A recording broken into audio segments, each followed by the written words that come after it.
fucking bananas, dude. It is. That's I wonder when it's gonna correct. Man. I talked to one guy and he said, this is the bottom. Because I was like, when's it going to go back down to where it's going to be normal and stuff? And he's like, man, this is the bottom. This is, I don't think it is going to change. That's crazy. I mean, you're looking at some wood chips and glue.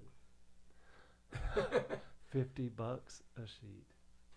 I'm going to fix all these cameras because I haven't recorded in about 2 weeks. Right. But yeah, it's freaking bananas, and I'll be all right. It ain't no big Well, deal. this is a nice setup. That's what I always wanted to do. I wanted to start me a podcast. Well, since it got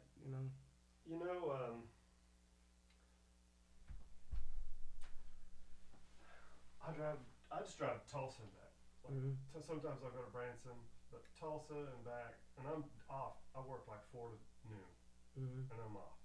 All right. And I listen to podcasts all the time. And I'm like, they got some good podcasts out there. But I'm like, man, I got some guys that I used to run with that we'll have a good podcast. You know what I'm saying? Like, Nah, I would like to get everybody from back when we were kids over off of Shortail. that's what I'm talking about, though. Guys, because I still talk to Guy Swander, Bobby, Corey, Bobby Dunn, Corey Paxton. We all still, Do you Corey. want, I got something to drink. I got a water. I got something called the Discipline Go. It's like a Jocko drink. Mm-hmm. One of the podcasts I listen to. I'll get you one. You may or may not like it, but it's keto. And I just listen. I listen to like Joe Rogan, of course. Yeah, Joe Rogan is great. But there's no sugar in that. It's sweetened with something called monk fruit Mm-hmm. from somewhere else, and it's get a taste for it, develop a taste for it. But it's I've been saving up, and I'm like, I was like, I want a car, I want to buy another Camaro, and a Corvette. Oh man, that new the new mid-engine Corvette and the new mid-engine Camaro. I would love to have one, but I gotta get my wife a new house first. But I'm not gonna buy one of those. I'm actually gonna get me a. What do you want to get first? I actually want to get a 70 to 72 Chevelle. I don't want to have to do nothing to it. I just want to buy it. Go through the bank and finance it. Pay the bank, Just lay it out on payments, and there's a place that does that for those cars. Yeah, it's a place in Dallas. We got a place right here there's one off of 39th. Oh, the Super Sports place.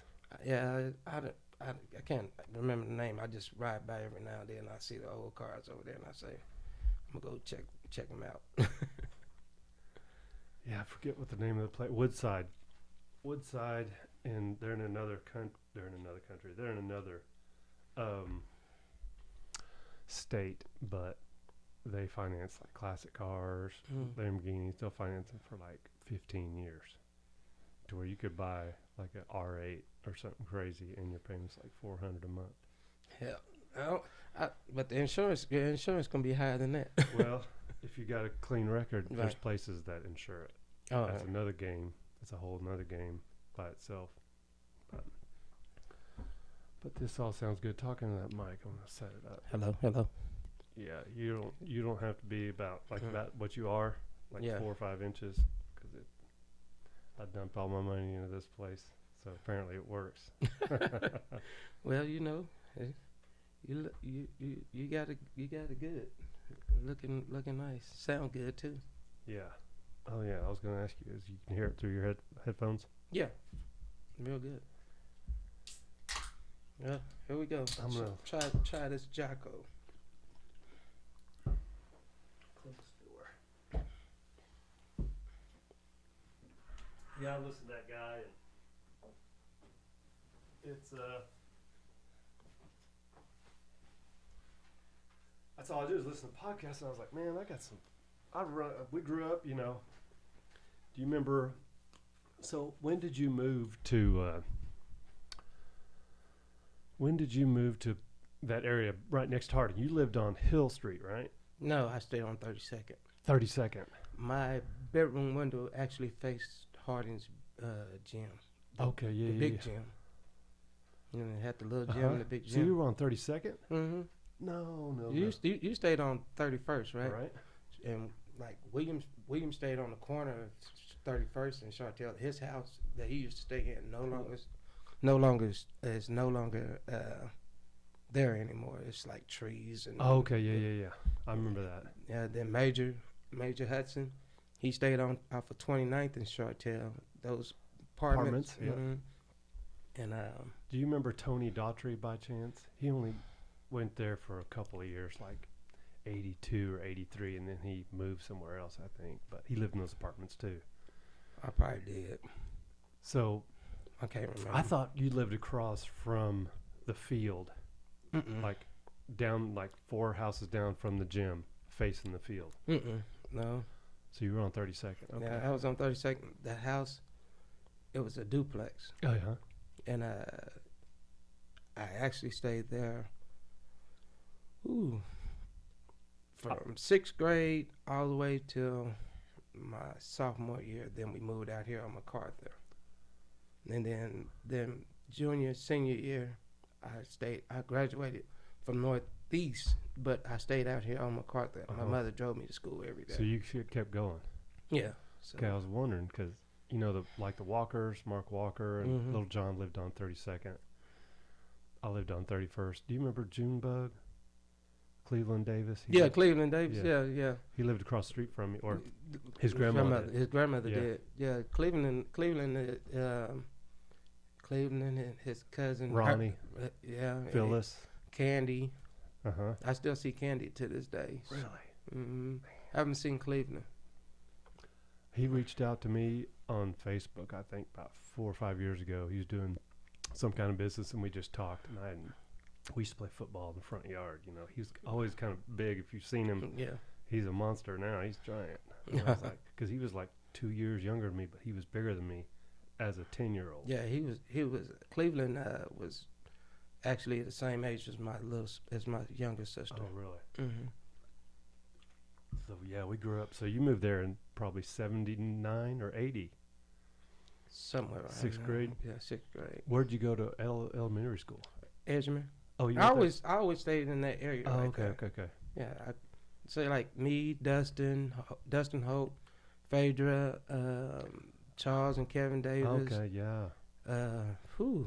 I can go on forever. Naming people. Did you see Brian Southern and Shannon Southern? We all went to Edgemere. First time when I first met Brian was on the soccer field. I went there from kindergarten all the way to 4th grade. But I never forget Brian Sutherland. I think I was 3rd grade. He was a 4th grader. It was 3rd graders versus the 4th graders playing soccer. And I stole the ball from him. In the next play, I don't know if it was intentional or not, but we weren't even playing with a leather ball. We had a rubber ball with those. It was a hard rubber ball. It had the little round prickly things on it. And he kicked that ball and hit me smack dead in the fucking face. And it was just like, oh my God, it stung. I mean, it stung. I was still playing, but I mean, it like that stings. It stung, but then it dazed me too. But I kept playing, and that's when after that game, me and him like were like cool from there on out through all the way from grade school, middle school, high school. You know, then we started wrestling, and you know, it was just like, then going into middle school. No, that's when I met you. Yep, Harding. In Harding, 6th graders. Yep. And I went to Polk. I moved there in '79 and went. I went to Polk too. Okay, so we went at the same time. Yeah. I can't think of my teacher's name. I don't remember any teachers at Polk. No. It was just that 1 year, and that's where I met Jeff Hanska Yeah. and random other people. He was my main buddy right there. We got out of Polk, and then that's when I went to Harding and met Parrish, Rodney. Yeah, I met all of them. Corey Kirkland. Yeah, I met all those guys. Middle school. I met all of them right along with you.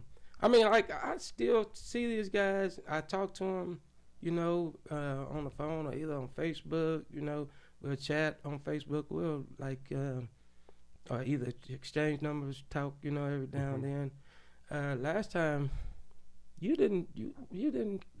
They had a Northeast reunion, and this is when they just built that class in Circle, and they had just finished it up. And it was, what's the name of that pizza place that's right there?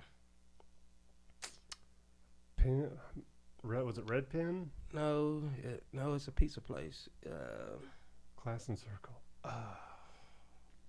Anyway, we had a Northeast reunion there. So yeah, I was there. You was there? I invited you and B. Oh yeah. Well, all right. Mark Walker and Heidi and Bryce and everybody. Yeah, Bryce.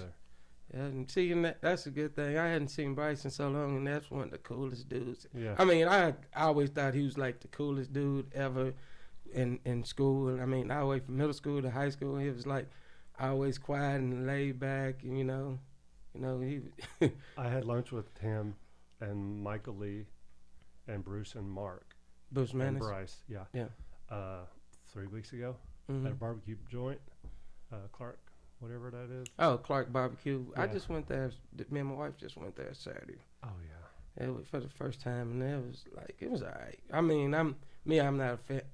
I like barbecue, but I don't think nobody's barbecue better than mine. Oh yeah. We were burnt ends, and they weren't that great. It's the smaller places, like there's a backdoor place on 23rd and like Walker. That's really good. Right across the street from Subway. Yeah.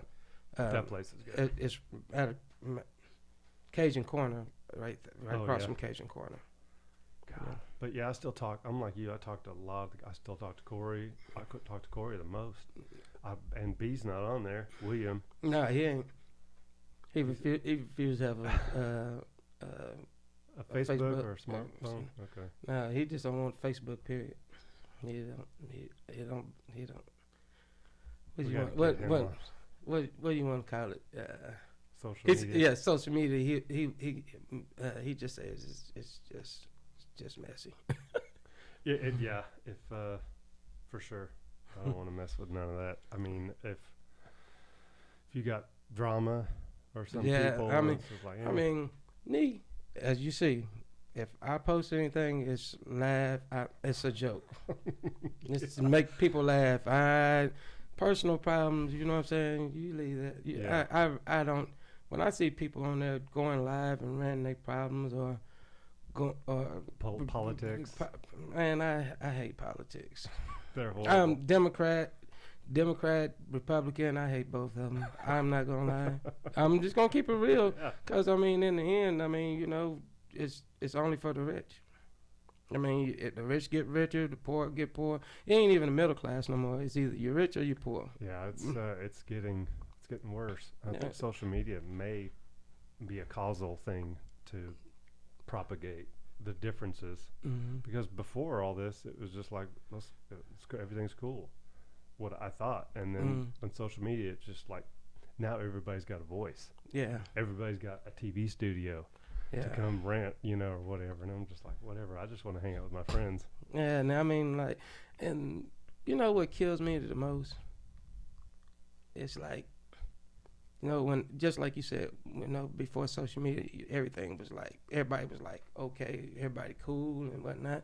Then social media came out, and then all this racial divide shit started. And I'm like, Took a few years, but yeah, it took a few years, but then it just hit the fan like real hard. Like everything was still cool in 12 and 13, and then 16 hit. That's when Donald Trump. No, it really started showing when Obama got elected. Oh yeah. When he started running for president, right when he started running for president, it was just like, okay, you know, what the fuck. are we really going there like this? You know, I mean, you know, I didn't think anything of it. I was just like, whatever happens, happens. But, but, like, I think I called into KVSP once because they were talking about busing, and I was like, I'm glad I got bused to Northeast because I met a lot of dudes, you know, from Northeast, and a lot of white people. I don't think I have interaction with black guys. I grew up, you know, I went to, where'd I go? Burbank. That's where I met, you remember France Stanfield? Mm-hmm. Met him and a bunch of other guys there. And then we went to Harding. I don't know if he went to Harding. He might have went to Moon. No, France went to Harding with us. Okay, so yeah, he came there. I met him like in second grade. I've known him that long. Mm-hmm. And so it's just a normal thing for me to run around with Asians. You know, Yeah, I mean, we grew up with them. I mean, Right. you know, I mean, our neighborhood was diverse. Yeah. It was Mexicans, Asians, black, white, Indian. I mean, you couldn't miss our neighborhood, and it wasn't like, you know, nobody didn't get along. We would meet at Memorial Park on a Saturday morning, like at this time. It would be 100 kids on their bikes sitting right there, of all colors, and we jumping the curve right there, by taking turns jumping the curve right there by the fountain, and everybody laughing and talking, joking. Wasn't no fights, wasn't nobody trying to steal nothing, wasn't nobody looking at. We didn't go. I think because we were just all together, we all grew up like that, and there wasn't like this divide. Like I think like people that went to, I guess, maybe McGinnis or Edmond or whatever back in the 80s, there was like no diversity out there, no black people. Yeah. There might have been one or an Asian, but they didn't. So I think the social media made them feel guilty, maybe, or made them feel like they needed to overly go in the other direction to make themselves feel better. Or I don't know. I don't know what I'm trying to say, but I'm just like, I don't get it. I'm just like, I'm so thankful that I ran around with all the people we did back in the day, and it's just like, I can honestly say, going to the schools that I went to, and like Oklahoma City public schools are shit now, but back then, you know, you could not ask for a better education going to Edgemere, Hardin, and Northeast. It was like everybody think just because Northeast was on the east side. Douglas was a predominantly black school, but Northeast wasn't. You know, it was like, you know, it was like you had more black kids going there than white, but everybody interacted together. You know what I'm saying? It wasn't you just had a black crowd over here and a white crowd over here and an Asian crowd. Everybody would be, you know, and then like you know, it's just like, you know, you grew up with us, and I mean, you know, we're on the bikes, remember skateboard. Derwin Scales? Yeah, Derwin Scales. And Patrick. Come on, Glenn. I talk, me and Patrick, their little brother Gerard, Derwin. You know, I grew up with these cats. You know, we played little league football together. I mean, you know, we would meet at the church right there off of Western and 36. It used to be a grocery store right there. It's right there on the corner of 36 and Western. It's a furniture place that's been there forever. Bruno's, yeah. Then right next door, it was a grocery store. At the other end. Fine Foods. Yeah. That's where I worked. All right. Yeah, you did work there. 14. Okay. No. And then the church there the on church 37th. right there. Oh, yeah, the church right there on 37th. Right. Well, as you go on the side, it would the priest or whatever, preacher, you know, he told us it was okay. It was a basketball goal back there. I don't know too many kids that knew that it was a basketball goal back there, but we used to go back there and play basketball. You know, me, Bobby, Corey, Major, William. You know, that's where we played basketball. You know, because like you go to Memorial Park, the bigger, older guys, they wouldn't pick you up in the game. They take over there. Yeah, they take over there. We can play right. 21 and sign out and all that. Do you remember Hung? Only? Yeah. Come on, man.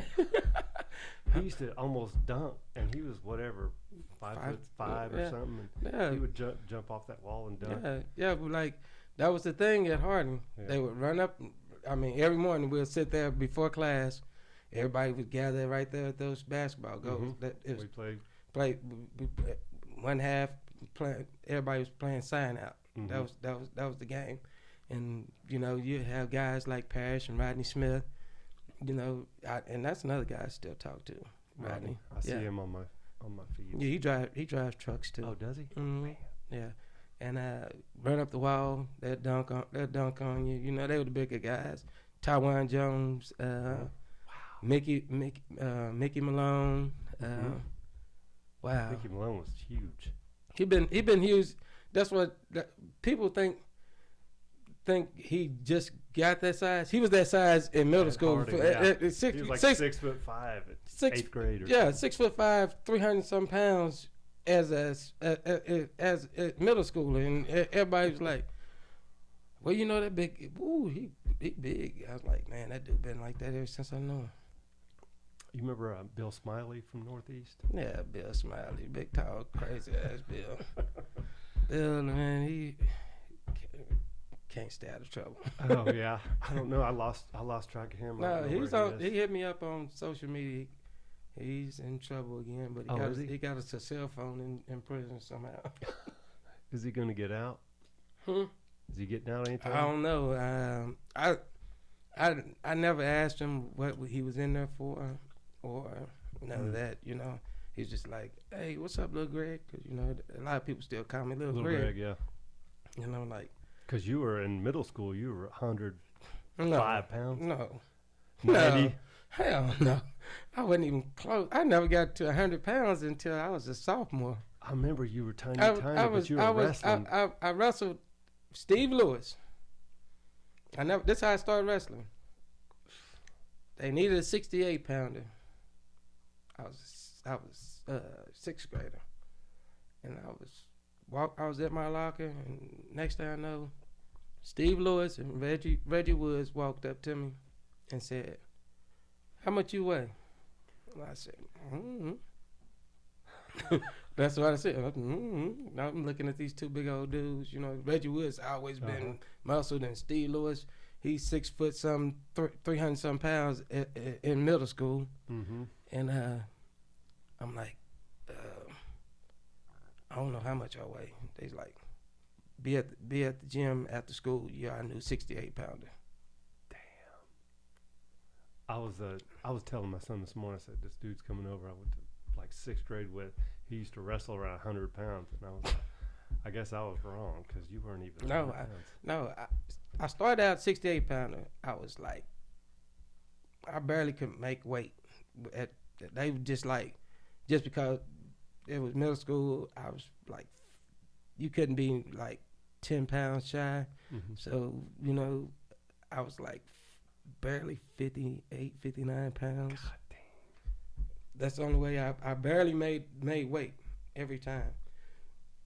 But when did you start gaining serious weight? Like 8th grade, 9th grade? No, I was even after my sophomore year, I wrestled. My freshman year, I was I didn't wrestle because they had Patrick Randall there, which he was elite.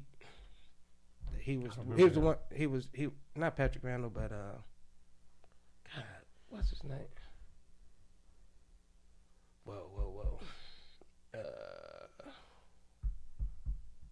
Darren Randall, that's his name. Darren Randall. He was 101 pounder for Northeast at the time. He was the starting 101 pounder. Okay. Well, what happened was, you know, I came in. I'm this hot shot kid coming out of middle school. Everybody like, hey, this guy right here, all city champion, Northside champion, this, that, and other. Okay, you know, this guy, he's state champion from Oklahoma City Public School, 101 pounder. One of the best, but it's his senior year. I wrestled this guy. He schools me that whole Really? my freshman year. I mean, anybody else, you had Ted Samuels and William Russell too. Did he? Yeah, but William Russell 108. Dan Randall was 101. So William was actually a 101 pounder. So in mid season, they switched weights. So William became the 101 pounder. Darren could start gaining weight, so he went to 108. And he went to state. He was wrestling a little bit bigger guys, and they were a little stronger. But he ended up taking second his senior year. But he got a major scholarship to Iowa, to Iowa Hawkeyes, and that's a big wrestling program. And went there for a little bit. And ended up going back. He was always working at Leo's Barbecue. Oh yeah. When I first met him. 36 in Kelly. And I remember he left and he came back, and here we go. He was done. It was over. You know. And you wrestled all the way through high school, right? Yeah. So, my sophomore year, I didn't start till my sophomore year. Sophomore year, I came in. I mean, everything was a breeze. Who was the wrestling coach? Dick Hall, Richard Hall. I remember him. I remember Mr. B at Harding. I don't know if he was a wrestling coach at Harding. No, my sophomore and junior year, freshman, sophomore, and junior year was Richard Hall. He was by far the best wrestling coach I had. I mean, he was big stomach, had a big old red beard, curly hair. Always wore the Northeast the start the high school jacket with the Letterman jacket with the N on it, and he wore that every day. He was always in sweats. He's either, if it's wintertime, he's in sweats. Summertime, he wore those gray coach's shorts. He was a football coach too. Okay. He was a football coach and a wrestling coach. And when we were in high school, I was barely there. I would go there to be with my friends, and then we'd all pack up and be like, "Where are we going? Let's ditch." Well, freshman, sophomore, I'm there. Junior and senior, because I went 2 senior years. I never knew you ditched. Yeah, I was. My senior year, I started ditching a little bit, but I was petrified to ditch. I'm not gonna even lie. I was more scared of my mom than anything. See, my parents weren't gonna beat my ass. They were just like, I'd be home doing something, and they'd be like, "What are you doing?" Oh, it's spring break. Oh, okay.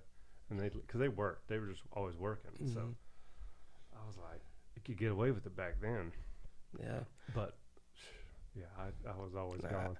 I was, I came from a single parent home. It was just me, my mom, and my sister, and everything was, when my mother was at work, I was the man of the house. That's how I know how to cook.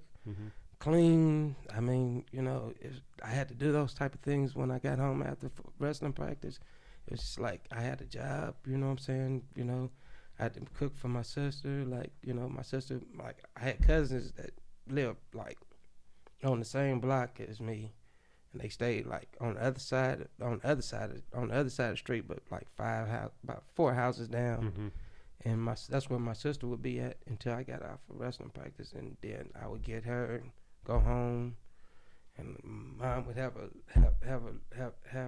list. All right, I got this this type of meat in the fridge, and I need you to cook this.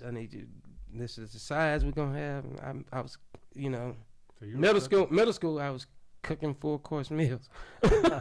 I mean, seriously, and it was kind of, it made me the person that I am now. I mean, I've been in trouble in my lifetime.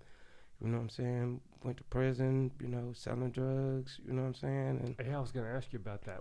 What year was that? Because I remember you were you gone for a while then.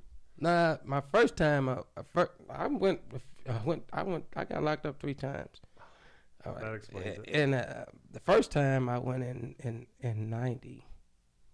1990, so that's a couple of years after graduation.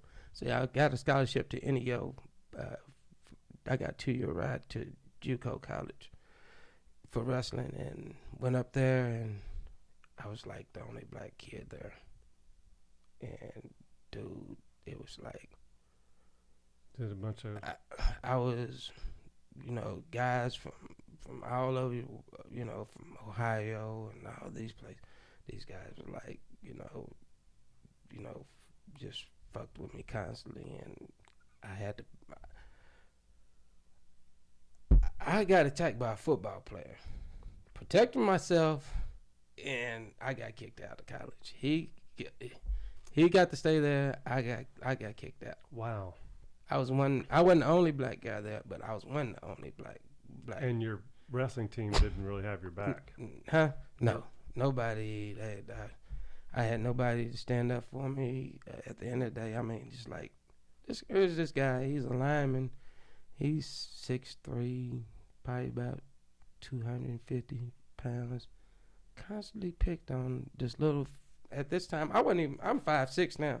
So at this time, I didn't finish growing until I was like 20. To get this height to like 21, 22. Mm-hmm. So I grew. I was 4'10" when I graduated from high school, barely 115 pounds. Because my senior year I wrestled at 115, and I was this big old guy just felt like bullying you, huh? Yeah, just picked on me. You know what I'm saying? Little bitty guy, and I just he sucker punched me. He sucker punched me, and I had my book. Back then we had the gym bags, Mm-hmm.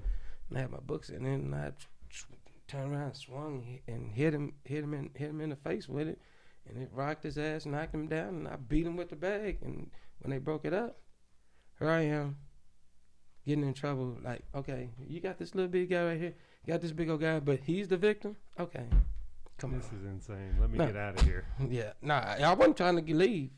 They kicked me out. So from there, I was like trying to figure out. I mean, I was basically like, That was when stuff was crazy around. Yeah, and then I was like, what am I gonna do? After I left home, I said I refused to go back home. So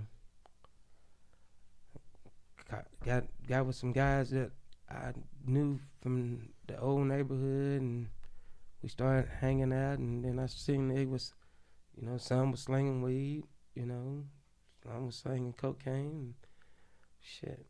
I was like, shit, let me get both of those. I never used drugs, but I sold them, you know what I'm saying? Mm-hmm. And it was just like, hey, the money started coming. I seen that. I mean, at that time, what they call curve serving.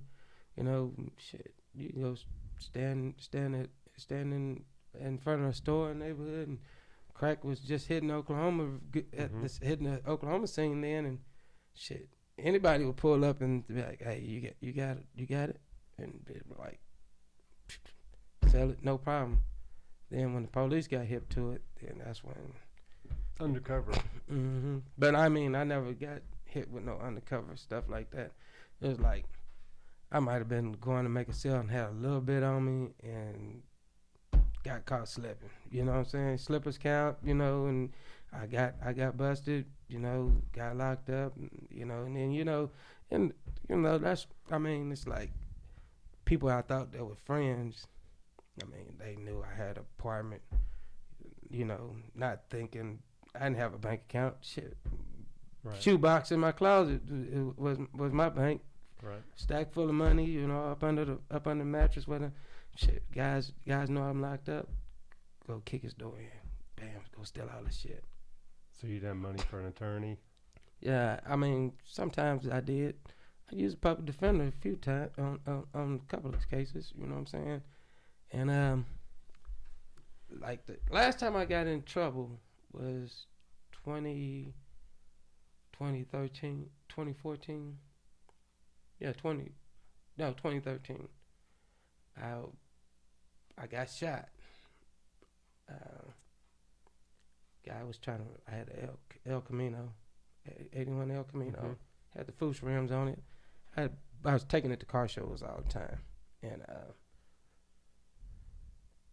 sitting there drinking some beer, and I remember I was waiting on my kid to get out of school, and it was just like I'm at this tire shop that I used to be at all the time on the east side. My friend, it was my partner's, it was his tire shop, so I would go up there and hang out with him, and I just had a few minutes before it was time for me to go pick up my kid from school, and he was in grade school. I think he was probably about second grade, first or second grade. Mhm.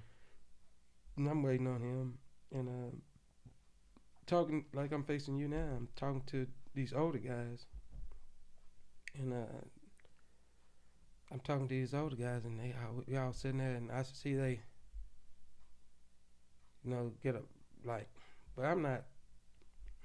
It never hit me until after the fact when I get shot.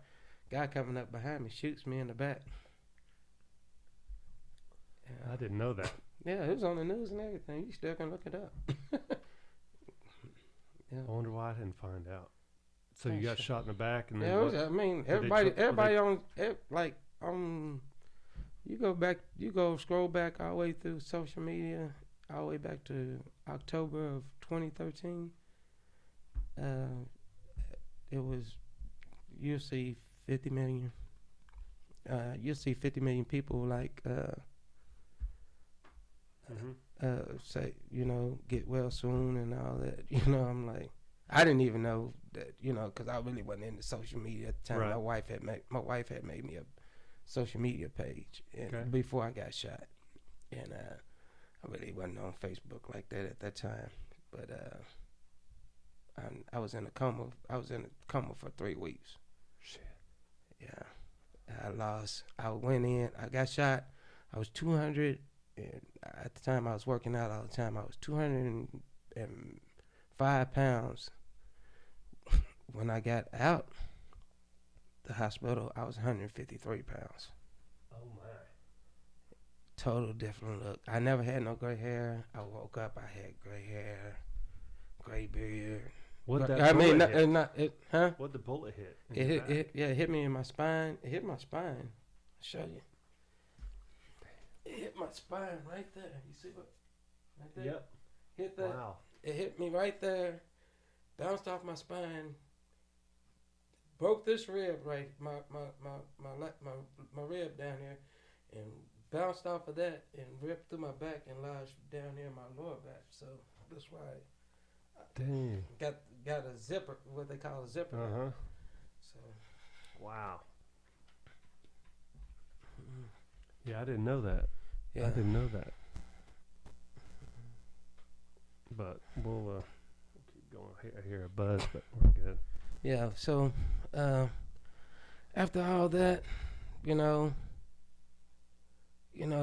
mean, I could go on and tell you all kind of crazy stories, but about about that. But I mean, not just that. I mean, just in life's general that I've been through. You know what I'm saying? It's just like, hey, dude. You know what I'm saying? Right now, it made me a better person. That last episode right there made me a better person, because what happened was I couldn't even walk. No, seriously, I was walking on a walker, one of those walkers like the older people do, and I was walking. I wasn't even at the hospital a good week, and I wasn't supposed to be driving or none of that, but I had got a phone call, and this one lady named Lisa, she was like, hey, I know who shot you. And she's like, if I would have knew that they was talking about shooting you, I would have called you and let you know ahead of time. But, she's like, I didn't know who they was talking about. And after I got out the hospital, that's, she called me and told me. So she was like, hey, I gotta go. She got into trying to tell me what was going on.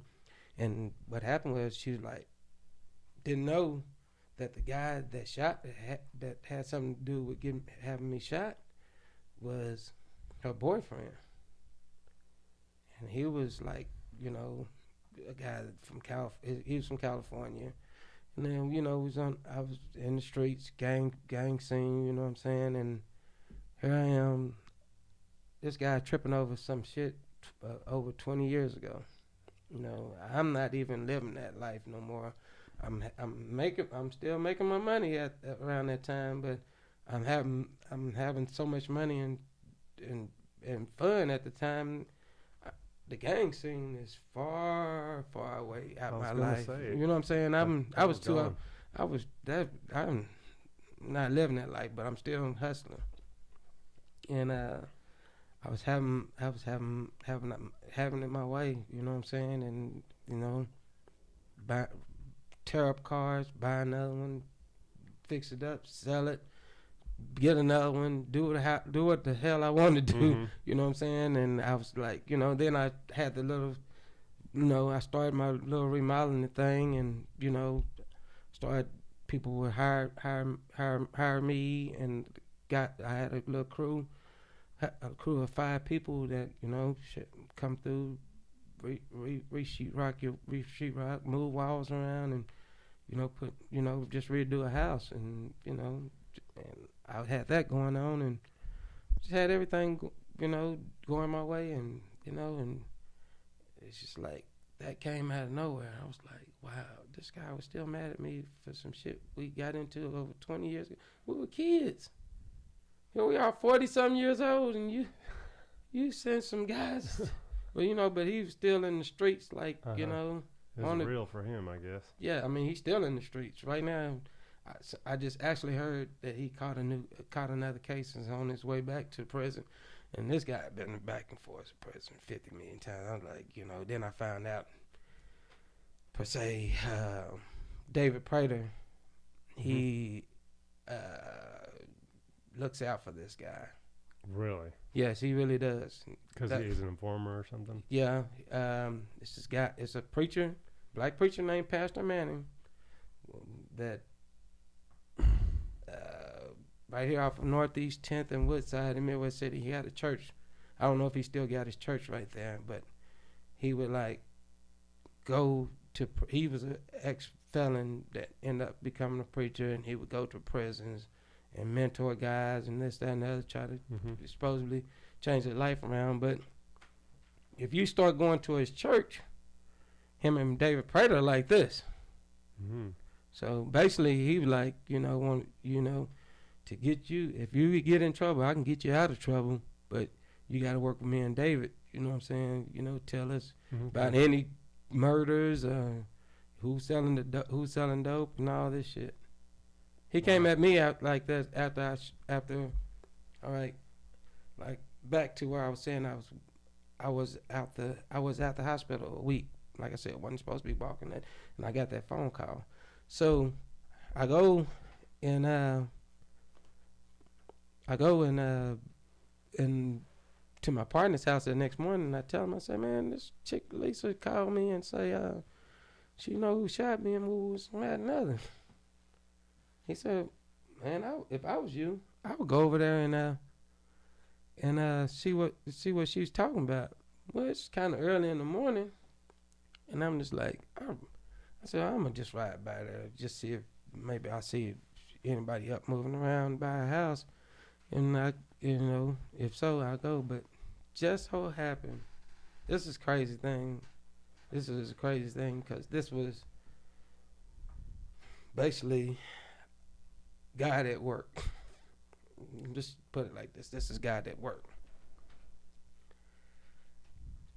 The reason why I was in that coma, they put me in a self-inducing coma because they kept me in that because once I woke up, I was trying to get out that bed. They tied me down.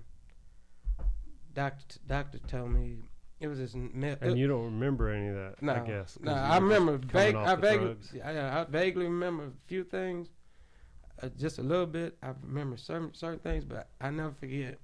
When I finally, when I wake up, I got tube down my throat, one going down my nose.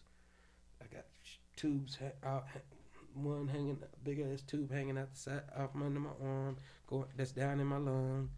Um, I had all kind of hoses pumping shit up out of, pumping all kind of different fluids and shit coming up out of me, trying to keep me from being my internals, keeping them from getting infected. And this male nurse, never forget, kind of, he said, "You were one of the most hardest patients I ever had in my life." I said, "What?" He said, you were one of the most hardest patients I had in my life. I said, "Why you say that?" He said, "Dude, you were angry." He said, we had to put you in a coma so you could heal up, because you kept ripping shit out and you was talking about you gonna go kill this motherfucker." And the guy, I'll never forget, nurse, and it was him and another nurse.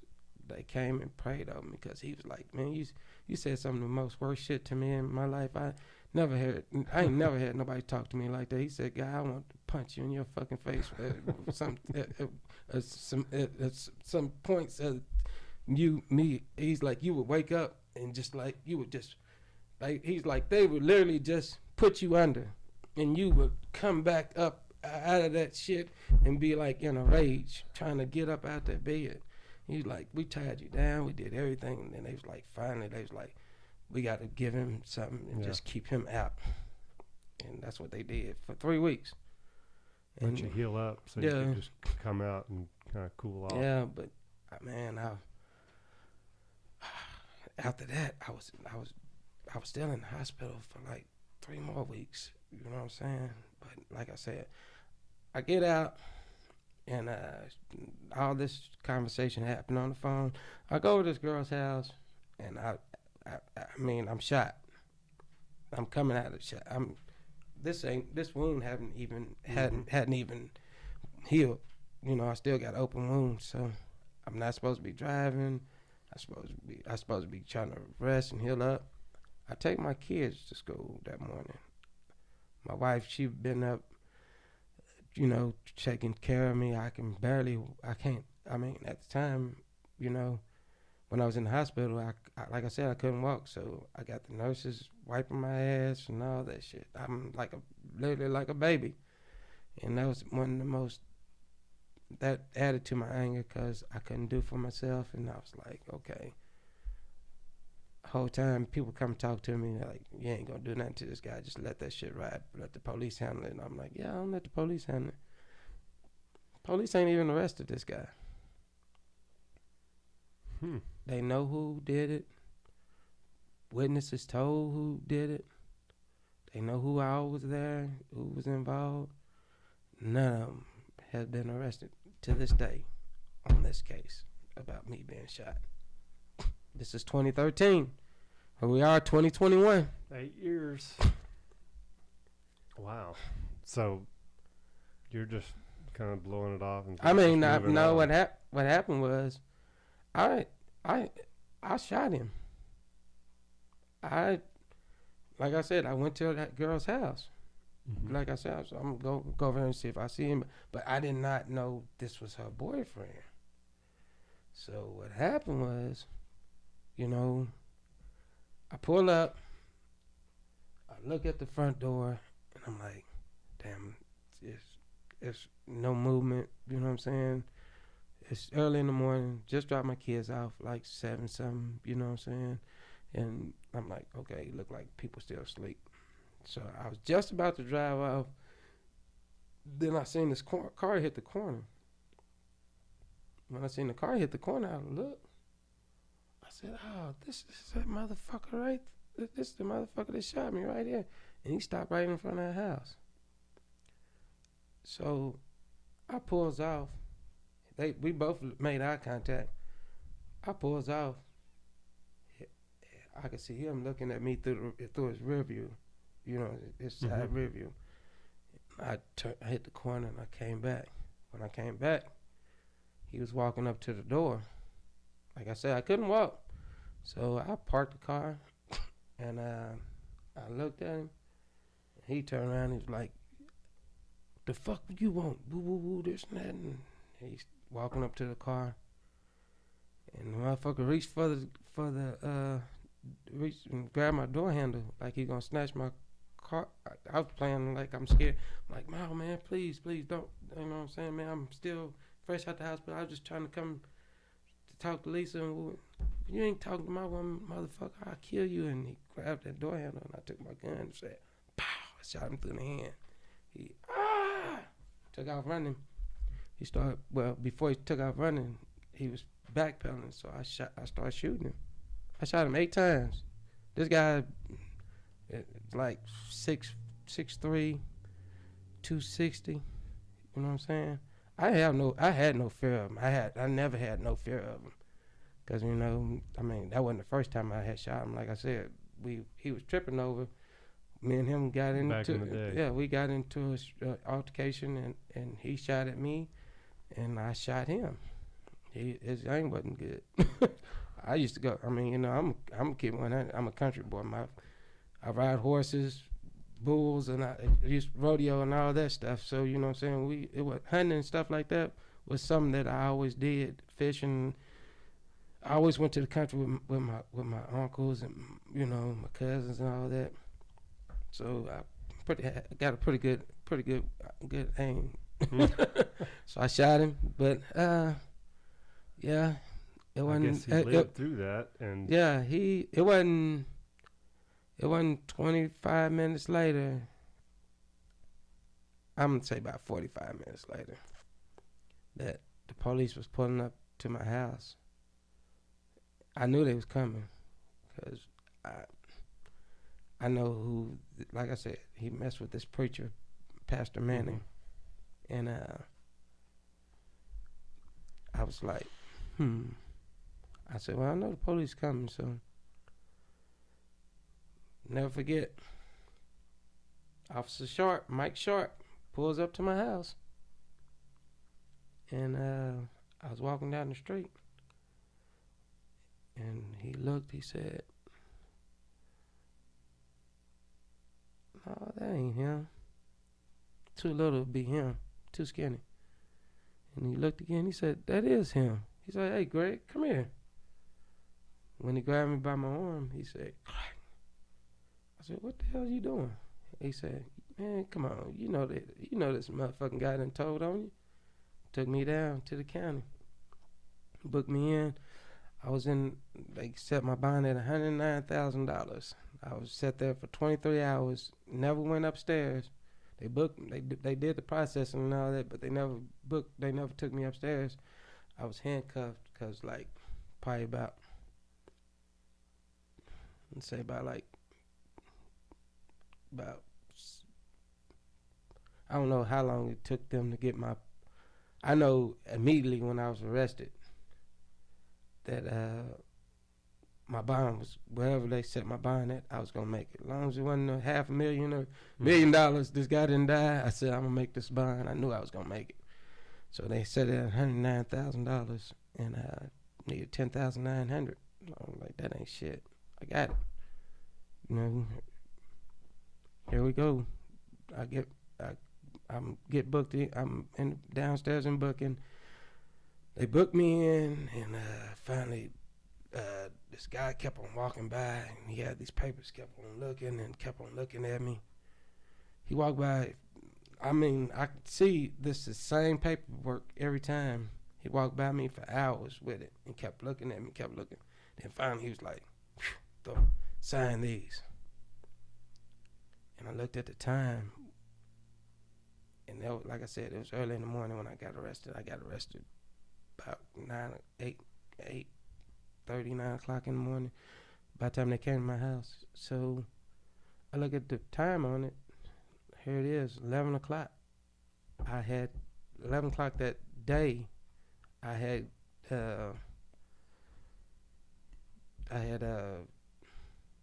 11 o'clock that morning. My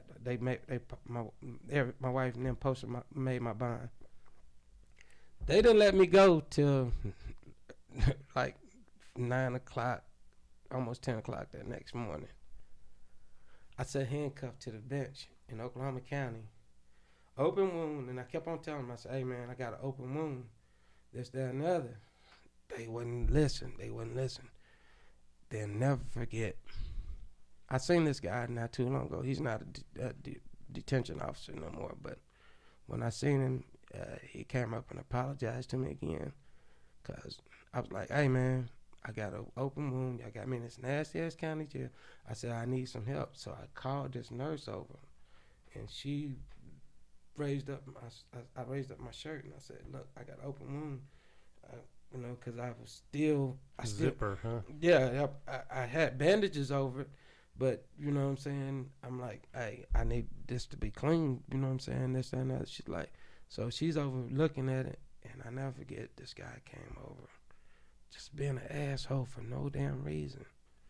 Came over, grabbed me, snatched me up, put me in a chokehold. First he unhandcuffed me. He unhandcuffed me. He said, you want to keep bothering people when we told you 50 million times, so many times to stop talking to the guards and the nurse. I said, man, I'm trying to let people know I got an open wound. I just got through getting out the hospital. I got an open wound. It need to be cleaned and this, that, and the other. And he unhandcuffed me. He said, come on. And when he unhandcuffed me, he slammed me up against the wall, put me in a chokehold, and my stomach started bleeding because he done busted my, because I didn't have no staples. What I had was those big bandages, butterfly bandages. I had right here. You see these holes right here. These right here. Mm-hmm. It was like I had these steel rails running down the side, and it was string. It looked like it was strings going across, and they pulled it tight, and had my stomach holding together like this. And the dude busted it, and he when if I would have just really thought about it, I had a serious case against Oklahoma County, but I was just like, I'm out this motherfucker, I'm free. I wasn't tripping, this, that, and the other. But when he seen me start bleeding, and the nurse was like, what the fuck are you, because she left when we got some bandage, was going to get some stuff to clean me up. She's like, what the fuck are you doing? He is hurt. You know what I'm saying? I was weak as fuck. I had no strength to fight him back. I'm from 205 to 153 pounds. I'm skinny as hell. I look like I've been on a crack diet.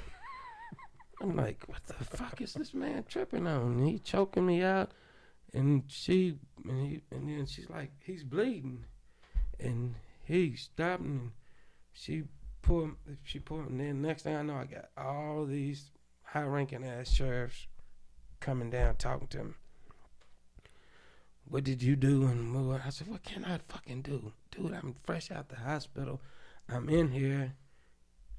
You see how... You should have said, hey, man, I got shot, and I had to go shoot the dude back. I'm just telling them, they trying to say, this guy trying to say that I did something to him, but like, go look at your cameras. You got 50 million cameras around here, and you coming to question me what the hell happened? I said, I was sitting here. I told the nurse that I had an open wound.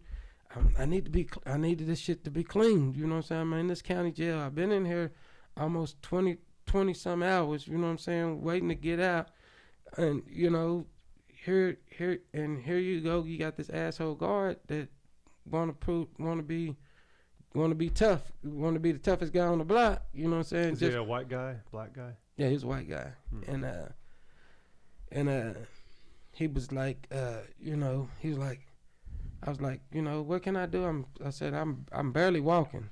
You know what I'm saying? Literally, the police had to basically almost pick me up and help me into the county. And the nurse, I never forget, she said, yeah, I went to go get some bandages to come back and clean him. And next thing I know, he got some handcuffs, slammed up against the wall, got him in a chokehold. She's like, ain't nothing this guy can do. And she pulled up my shirt. She pulled up my shirt and showed the sheriff, one of the undersheriffs, and he was like, looked at the guy, and he was like, go to my office. And then he was like, clean this guy up. And And I said, I said, I signed my bond papers. He said, oh, you made bond? I said, yeah. He said, what's your name? I said, Gregory Davis. I'll be damned. He left. Not even 5 minutes later, while she was cleaning me up, cleaning my wound, dude said, Gregory Davis. I was like, yeah. He's like, come on, you getting up out of here. I mean, telling you, I signed my bond papers, 11 a.m. the day of they arrested me. This is next morning. They held me that long. So he knew that was not right, and he got you out of there. Yeah, he knew the whatever high ranking sheriff he was, whatever, he got me up out of there like that. He's like, and shit. I never went back in that damn place. I'm not looking to go back in that place. But I fought that shit. I fought that case for something like 3 years. Back and forth to court for 3 years. And it was just like they was like, this guy ain't been in trouble in over 10 years. They was like, man, we can't lock this guy up. You know what I'm saying? I've been free ever since. They threw it out. And that was it. That's good. Yeah, I didn't know that because I'd ran into you when I was doing renovations and you were painting. Yeah. And that was probably the last time I saw you in person. That was like 12 because I just had my daughter. Mm-hmm. And well, after that, I really, my wife sat me down. She said, check this out. So I put up with your shit for a long time. I told you, like, you need to change. You need to leave this shit alone. And we're totally the opposite. I was this wild ass street guy. Here she is, college educated woman. Just the opposite. You married up, huh? You married up? Yeah. Yeah, yes, exactly. You know what I'm saying? And she was like, all right, it's either this family or the streets. I said, fuck these streets, because I can't find no better woman. So I, got my ass in gear, and I started losing a lot of shit. You know what I'm saying? Because of this, because I wasn't selling drugs no more. I mean, like, then, like, the guys that I had working for me, they thought that I was gonna be I was either gonna die. I don't know if they stole them. I can't remember because it was so long ago. But I can't remember if they stole I can't remember if they stole my tools while I was in the hospital or it was after.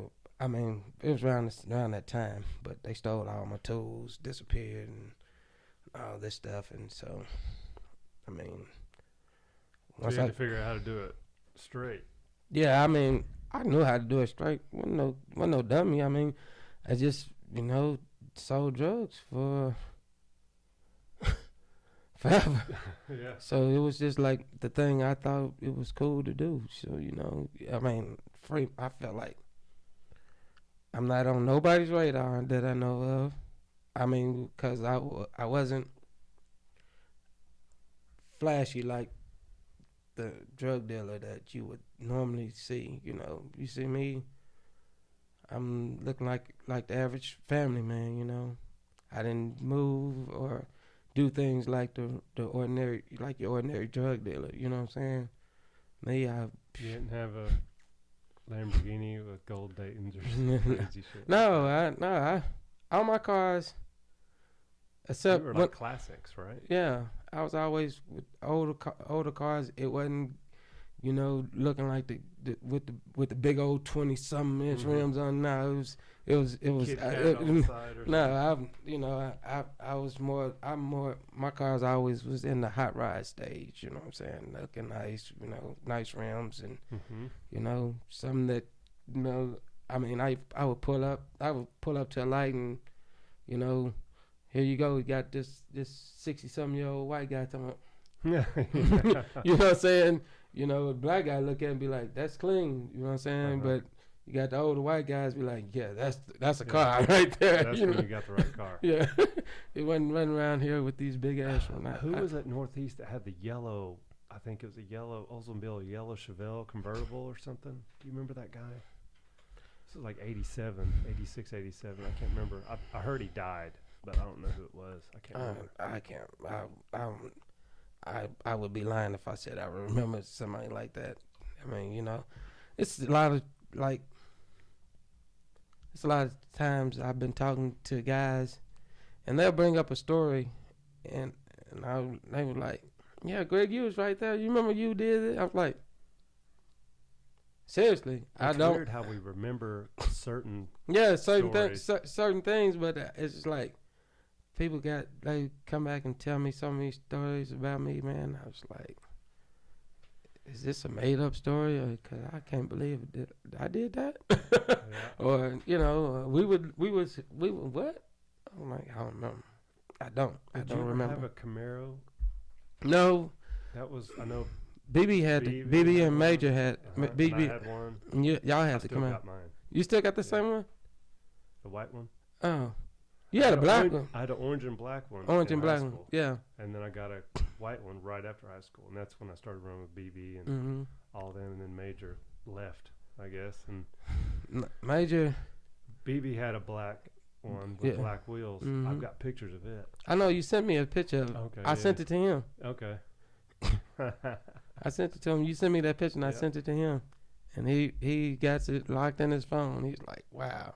He came over. That was at my house. I was living with a buddy of mine. He came over and visit, and I Yeah. took pictures of his car.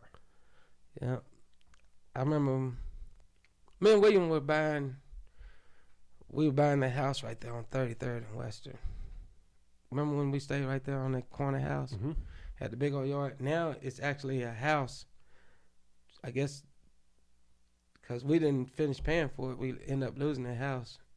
We end up losing that house because that's when William met his kid's mother and fell in love, and like me and him was staying there, and then he started staying with her, and like we didn't understand. I'm like, dude, if we would have finished paying for this house, you see, it's a house right here built on the lot next door that we owned, because at first that whole lot that Mhm. that It lot was right two there, lots. it was two lots, but that was our yard. Mm. Our front, we had a big front yard, and that backyard was fenced in right there on the corner, Mm-hmm. right off of Western. And we was buying that house from that guy, and we were almost done paying for that damn place.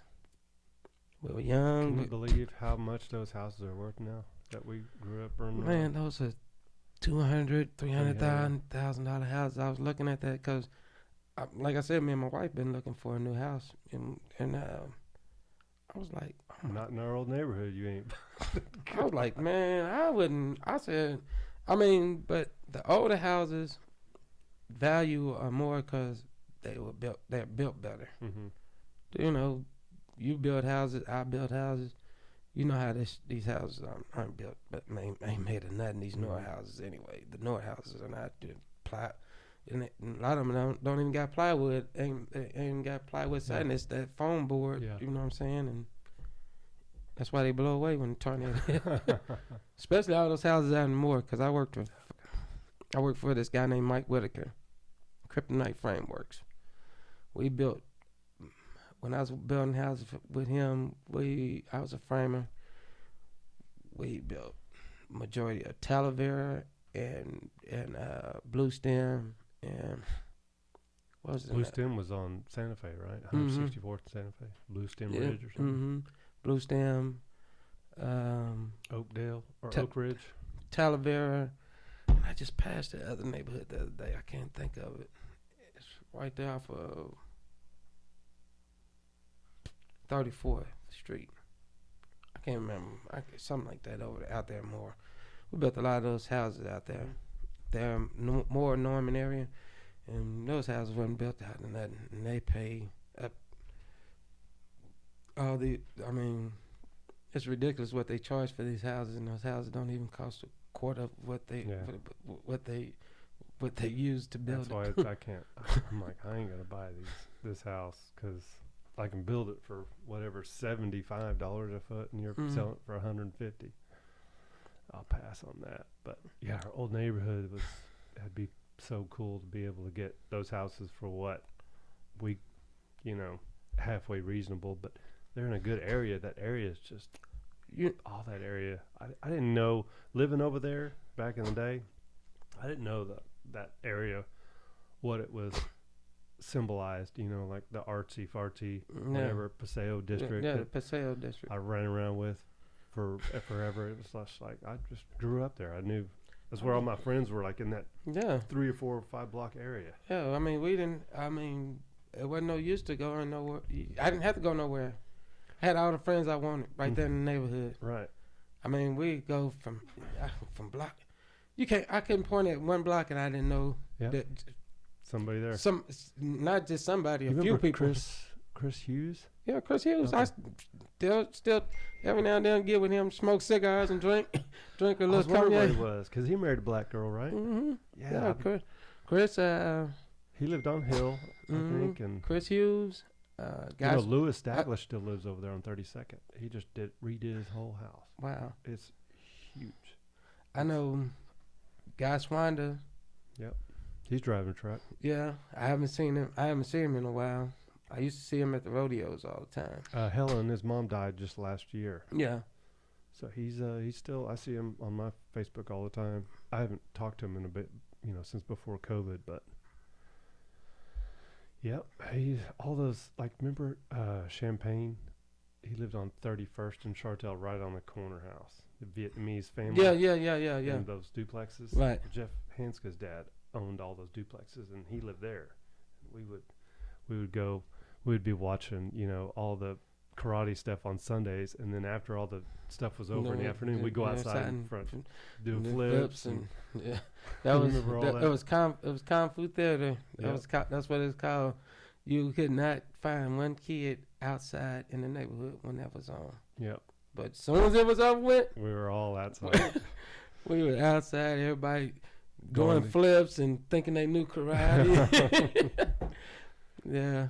Yep. I remember Chartel was we used to ride up and down. We used to ride Willie, see who could ride the longest Willie down Chartel, because it was the only, majority of the other streets, were hilly. Yeah, it's either going downhill or, Chartel was just straight. Your street between Dewey and Chartel was the only flat streets, but everywhere else went. Yeah. On both sides. Yeah, on both sides. Yeah, went down like that. I used to pedal my bike down that hill to go to Little Jim's on 31st and Western, and I'd just fly down that hill. It was you didn't even have to pedal. You just let it coast, and you rolling 30, 40 miles. and it wasn't no traffic in that neighborhood like that, so you didn't have to really worry about no cars coming across the cross streets that you would pass. That was just I remember Little Jim's. We would go to Little Jim's and buy a bunch of candy. And, man, that was the thing to do. And then keep going all the way to Classen and play Pac-Man and stuff at 7-Eleven. They had 2 to 3 games. Remember Summertron? Oh, yeah. Yeah, remember that? Was that 34th? Summertron was up there off of 40. It used to be the old movie theater. The old movie theater right there on on Western. On Western, yeah. Okay. There were several little. It was arcade. You remember next to Neptune's for a while? Yeah, there was there was a little small arcade. It didn't get the business like Cinematron, but God, I remember Cinematron. 31 flavors. Yeah. Baskin Robbins right there. And that's the whole. Now it's all Asian district. Yeah, I mean, historic. It's historic Asian district now. So it's that was our stomping grounds. Man. You know what I'm saying? We knew every inch of that place. Remember Bobby Ortega, by chance? That sounds familiar. Name sound familiar. I spent probably 6 months running around with him. We'd ride our bikes around Paseo and stuff, and then I think he moved. Remember Shane Franklin?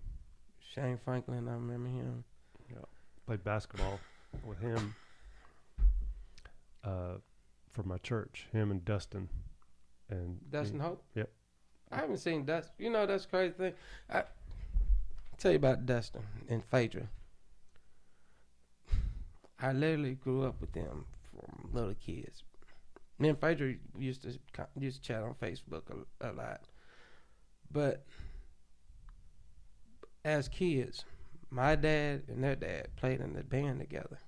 Wow. Yeah, Dustin's dad played guitar. My dad was the drummer. His dad's name was Matt. They called him Mad Lad. My dad, they called him Drama D. He was a drummer, and it was the craziest thing. Me and Dustin was like real tight, cause it was the craziest thing. First time I remember,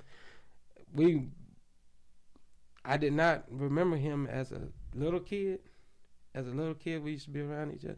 But when we was going to Edgemere, I stayed off of 30th, right off of Western. I stayed off of 30th, right off of Western. Dustin stayed off of like Western and 28th or 29th, somewhere around off in there. Back then, we were young kids. That's before they moved to like 27th and Chartel, or 24th and Chartel. Yeah.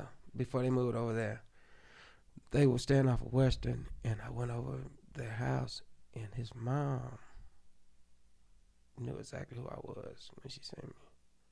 She said, "Little Drama D." I was like, "Drama D?" She's like, "Your name is Gregory Don?" I said, "Yeah." She's like, "Don's your dad?" I said, "Yeah." I said, "Yeah, that's." Then I was like, "Wow, it's just so crazy." And then I was like, And man, Dustin, I was always, I was into music. We back then, you know, people didn't know. I was into rock and roll back then as a kid. I was crazy about Kiss. We all had this Kiss stuff all over our walls. Posters everywhere. Yep. So I was like, you know, I Detroit Rock City. All that. Man, Dustin used to be at his house, and he would play his mom still put the records on. We would be jamming like crazy.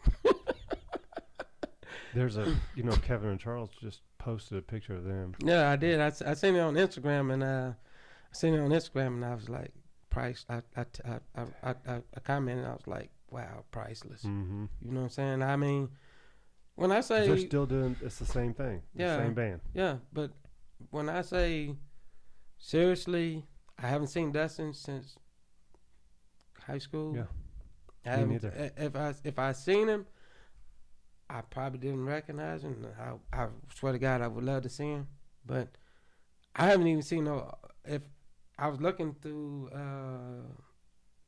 Kevin's page one day, it was Charles or Kevin, and I was trying to see if I could see any pictures of him, and I seen a guy that I thought maybe it was him, but I didn't know because I hadn't up, and I was like, you never had him. He's never been tagged in nothing, and then I was going through Phaedra's deal, and Phaedra got her kids and her husband on her page, so I'm like, wow. And then it's just like Shannon. Haven't seen Brian since he graduated. Brian Southern, not one time. You know, usually you see somebody. I see, like I said, I seen Shannon. She came to a reunion at Remington. Yeah. You were there. Yeah. Okay, and I haven't seen Shelley Stanley. California. That's Bruce's sister-in-law. Oh, is that? Ex-sister-in-law. Oh, is that? Yeah, Bruce married Stacy. Oh, I didn't know they that. Were married. They got kids. Oh, is that right? Yeah. I'm friends with their kids. I mean, I grew up with Caston and Tyler. Huh. Tyler's 6'8", 290, 300. The other son, Caston's 6'2", just they're both monsters. Yeah. Athletic monsters. Yeah, I remember we was at the reunion deal at Upper Crust. That's the name of that place. Crust, yeah. That's the name of that place in Classic Circle, Upper Crust. I never forget Bruce. I didn't know he was a police officer. So he was Edmund at that point. Then he was admin. At that point, he was admin, but he was Oklahoma City. He started out Oklahoma City. He was OCU. OCU, yeah, OCU rather. Well, he was the arresting officer. He told me he was the arresting officer on Major. And I was like, wow. I worked. Cause I thought you had became a police officer at one time. Cause I never forget. I was in Mr. Lamb's club one night. I was with Travis. Yeah, you was with Travis. My buddy. Yeah. And I was doing a walk through the club, and he walked up and shook my hand, and everybody was looking at me like, "Oh shit! Oh shit! What the fuck is Greg? What the fuck is he doing? Checking the police hand? Like he ain't no fucking cop. He's just riding along with the dude." And they was like, "Nah, he's a fucking police." I'm like, nah. Then I had got a lot of flack on the streets just because of that right there. I was like, but that happened a few times because. You know, I knew Maurice. Yeah. I played soccer. Maurice. Maurice would see me, and he would literally he got to where he knew my car, and he would hit his lights and pull me over just to sit back and talk. Yeah. I mean, Stanford Rice, Reggie Woods. Yep. Who else? Shit. David, the white guy. David from Northeast. I can't. Bethany, I know he's. But can't remember the last name for some crazy reason. But I'm just saying. Yeah, we ran around with a lot of cops. Yeah, Travis, I worked with him at Coit's. I've known him for years, and I'm gonna have him on, and we got a story that night. It was that night, or it might have been another night. No, it was that night, because at 7 they did a briefing at 7 at the police station, and he was East Side Spring Lake. Yeah. And we're doing a briefing, and all the cops are by, and we're just like, okay, let's go get gas. We finish the briefing, we go get gas, fill up. We jump on 36 and jump on the highway, right there on the highway. Mm-hmm. Gets on the highway, Monte Carlo, like a 81 Monte Carlo, going like 90 miles an hour. He clocks him, turns around, it's full-on chase. And somebody stole a car from Guthrie, and he was speeding back to Oklahoma City. And so we're punching lights. He exits the highway on 35 going, 100, right through red light. We follow him. I'm there. I don't have my seatbelt on. The computer's like right here in my face. And we're just busting through. And then Travis just hunts this guy down. Found him. We go through a neighborhood there on the west side of I-35. Dead end. This guy just jumps out of the car and takes off running. Travis puts it in park, going about 20. Jumps out while the car's just rolling and chases this guy down. Travis is like a track star or whatever, so he catches him, and they do their little thing. Back in the day, that dude didn't come out well, but he got thrown in the back of the car, and I was just like, we just clocked in, and it took us 5 hours to do paperwork at the police station, and we left, and he went straight to Lands, because he was like, Lands is about to get out. We got to go over there because whatever, happens. And then we walked through Lands, and that's when I saw you. I was like, dang, what's up? I haven't seen you in years. I remember it's like when we seen each other, I was like, Kurt. And you came over, and we shook hands, and everybody it was like the music stopped. The fuck is he? He's shaking the police hand. Oh, man, I had so many rumors that I was working for the police and this, that, and the other. I didn't think of that. That's how dumb I was. I was just I wasn't tripping because I didn't. You knew. I'm like, this is my friend from childhood. You know what I'm saying? I wouldn't give a damn what was going on. I'm going to speak to what was going on. I'm going to speak to Kirk. And I'm like, oh, my God. And then I started hearing all the rumors and. Oh my God! Greg's an informant. I mean, it was just. You're a street person. You're in the streets and anything. I don't think you would. I think you was just doing a ride along. That's all I was doing, was doing a ride along. Because we were a lot of us from Coit's were doing ride alongs, and so I was like, "That's my turn." I want to go, and it turned out to be a wild ass night, and we saw. Chateau. We saw a bunch of people, running around over there because we were on 36th and Kelly for a while at that place. He hung out there, and Travis was cool as long as you're not just being an idiot. He's like, he ain't tripping on nothing, you know. He's just Right. like, man, y'all just go chill or whatever. And then after all that blew over around 3, it was just like they're playing like cat and mouse games. The cops are with each other, trying to find each other and play tag or whatever the hell they're doing. Yeah. It was hilarious. Yeah. So it was. I mean. They drive 80 wherever they're going. Yeah. Hey, let's go over here and just. Yeah. You would think you would literally think they were going to a car. They were just kids. Yeah. It was like grown-up kids in cars playing around like us, you know. Yeah. Man, I'll never forget riding with you in that damn Camaro. What'd I do? You would. Now, we talking about the orange one? I can't remember. Wow. I remember you messed up your back axle. That was the white one, right on Yeah, 34th and Western. Well, matter of fact, you did that right in front of our house, because you punched it down our block.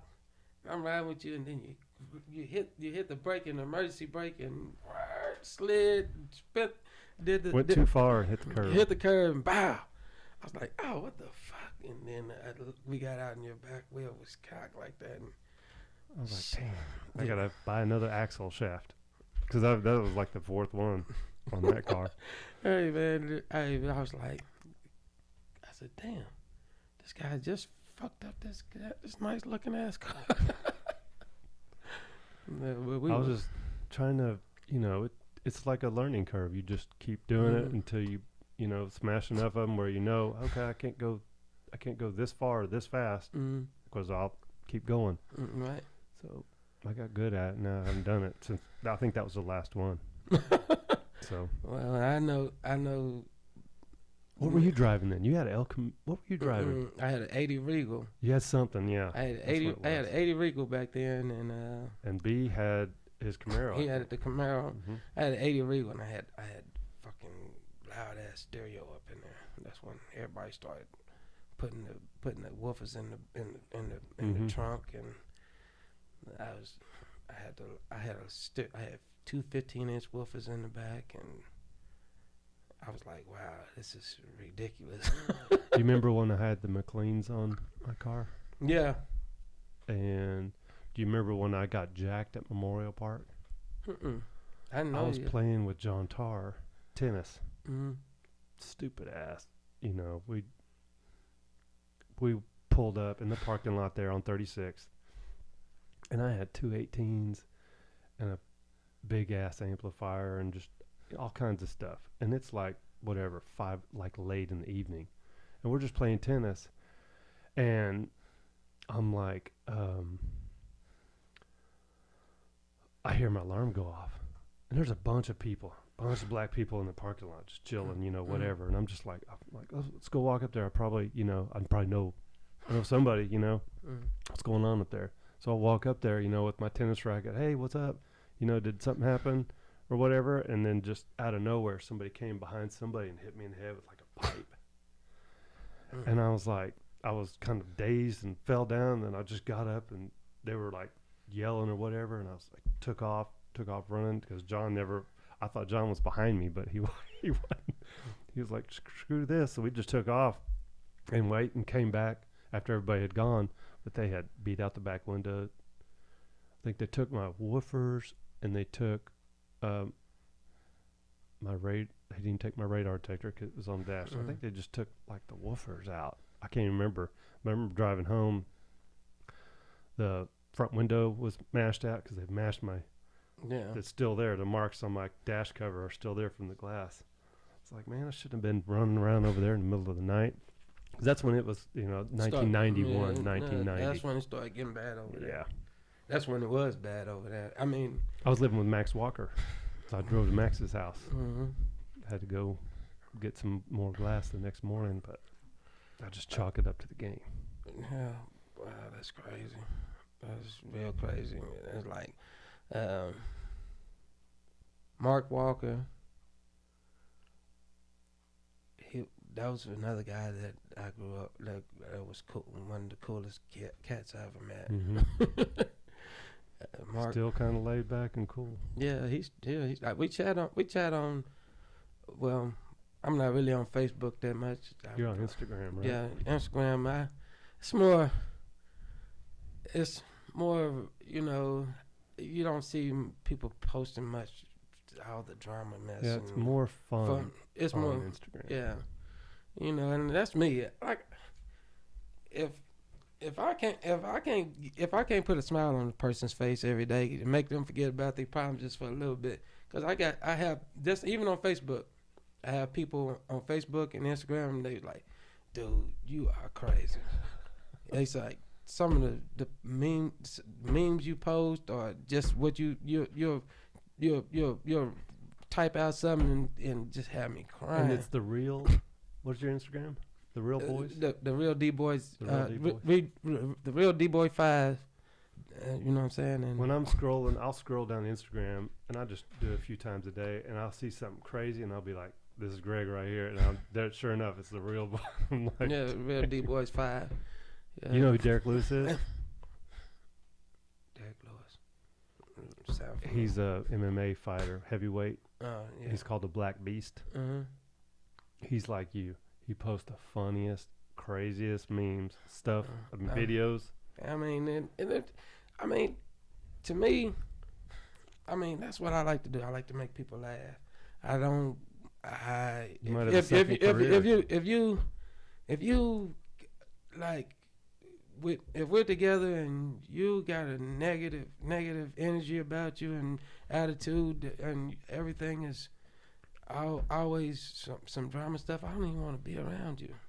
No, seriously, because I mean, Life's too short, man. Yeah, it's too short, and you know, I always like to make people laugh, and everybody's like, "This guy, boy, you is crazy." Because I mean, you know, I always got some joke, some, you know, and I just like to make people laugh and treat. I want to be treated like I treat people. I treat everybody with respect. You know what I'm saying? No matter what, you know. I mean, you could be one of the biggest asshole in the world. I'm still gonna treat you. I'm still treat you with kindness. That's what I was taught. That's growing up as a kid, killing with kindness. You know what I'm saying? My mother always told me that, killing with kindness, baby.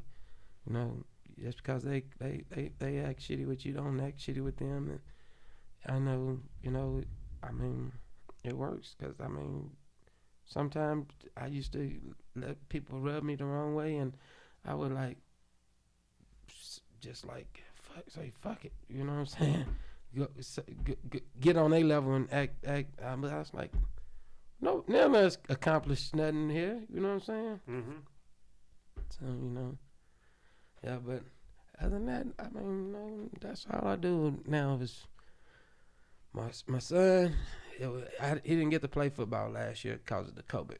How old is your son now? Which one? I got 4 boys. Oh my gosh. I got 14, 12, 5, and 3. And my 3, he's my dad. He think he runs me. Yeah. Holy smokes! And where are they going to school? They go to Dove. Oh, I've heard of that. Yeah, my wife, she works for Epic.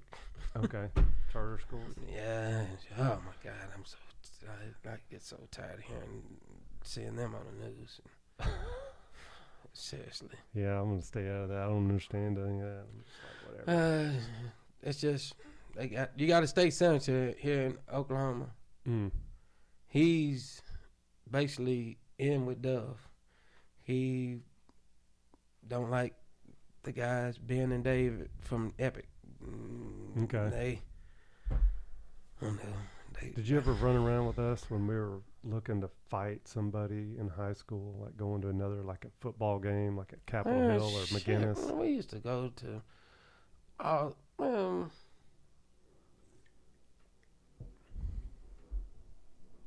you remember the Crown Heights? You know, around Halloween, the egg fights. Did you ever do any of that? No. Glenn, man, me and Glenn used to go down there and just hurl eggs at everybody. I remember in high school, we all used to be in the parking lot at lunch. Mm-hmm. It would be a gang of us, and I don't know we would be playing like we would be fighting. And it was like the craziest stuff. I was like, wow, Miss Bradley, I never forget. She used to get so pissed at all of us.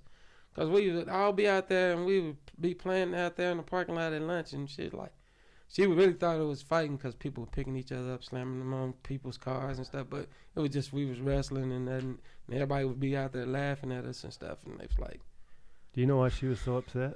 hmm? I'll tell you why she was so upset. Because she just finished chasing me in my car around the back parking lot and writing me a ticket. And then she'd come up. I still got the tickets. She wrote me. Miss Bradley, I never forget. I was with, it was me, Hersey Taylor. Where's Hersey at? Hersey works for this guy. He owns a lot of property in Bricktown. Okay. And So, actually, he did own, or was part owner of the spaghetti warehouse. Okay. And well, this guy So Hersey, he's around. yeah. Okay. He's doing pretty good. He been buying houses and stuff like that. You know, he stays in this house. He got a house over on the east side of Oklahoma City, and he bought this house, and he actually, he actually was gonna use it as a rental. Mm-hmm. And after he finished doing it, he like, I'm keeping this one. And the house that he was staying in, he rented that one out. Okay. So, yeah, but everybody is pretty much successful. You know, I mean that I know. Bobby Dunn. Bobby stays around the corner from me. Okay. Bobby's a little old man in the shoe. He got 50 million kids. Him and his old lady, oh my God. He was so fun in high school. I think they got about 6 kids, 7. I think he got like 4 girls and yeah, he got 6 kids. He got 4 girls and 2 boys. And we gotta go do Upper Crust or something again. Yeah. Get together because I haven't seen everybody. I haven't seen BB in a while. I haven't seen Bobby Dunn. I haven't seen. Everybody, that's the crazy part. Everybody pretty much looks the same. You know, Just old and gray. Just a little gray, but they don't look as, you know. None of us. I can honestly say our generation was the best generation. I ain't gonna lie, cause you know, I mean, we used to do flips off the house and garages and stuff like that. And I mean, climb trees and fall out the tree or fall off the top of the house and shit. Man, a kid trip over a shoestring now and fuck around and break every bone in his body or die. Shit, what the fuck is they doing? We used to drag my friend Sam. Used to drag me and my buddy around we would hang on to the bumper of the car and he would drag us through the park. Edgemere Park. I remember, all right, I seen Sam Gibson one day. Mm-hmm. Yep. I had a old ass Honda I bought from this guy. I think I bought it for like $150. And I had just bought it and I was actually following William in my car. And I'm at the lights and I look over and he said, "Hey, Greg." He was like, "What's going on?" I said, "Man, I'm trying to get this piece of shit ass car I just bought to the house." And he's like, "Yeah, it's a piece of shit." I was like, "Yeah, but the shit." When I got a friend, we call him Peter Man. He specializes in the Honda motor, Honda and Toyotas. Oh my God, you bring him for a while. You bring him Honda, Toyota.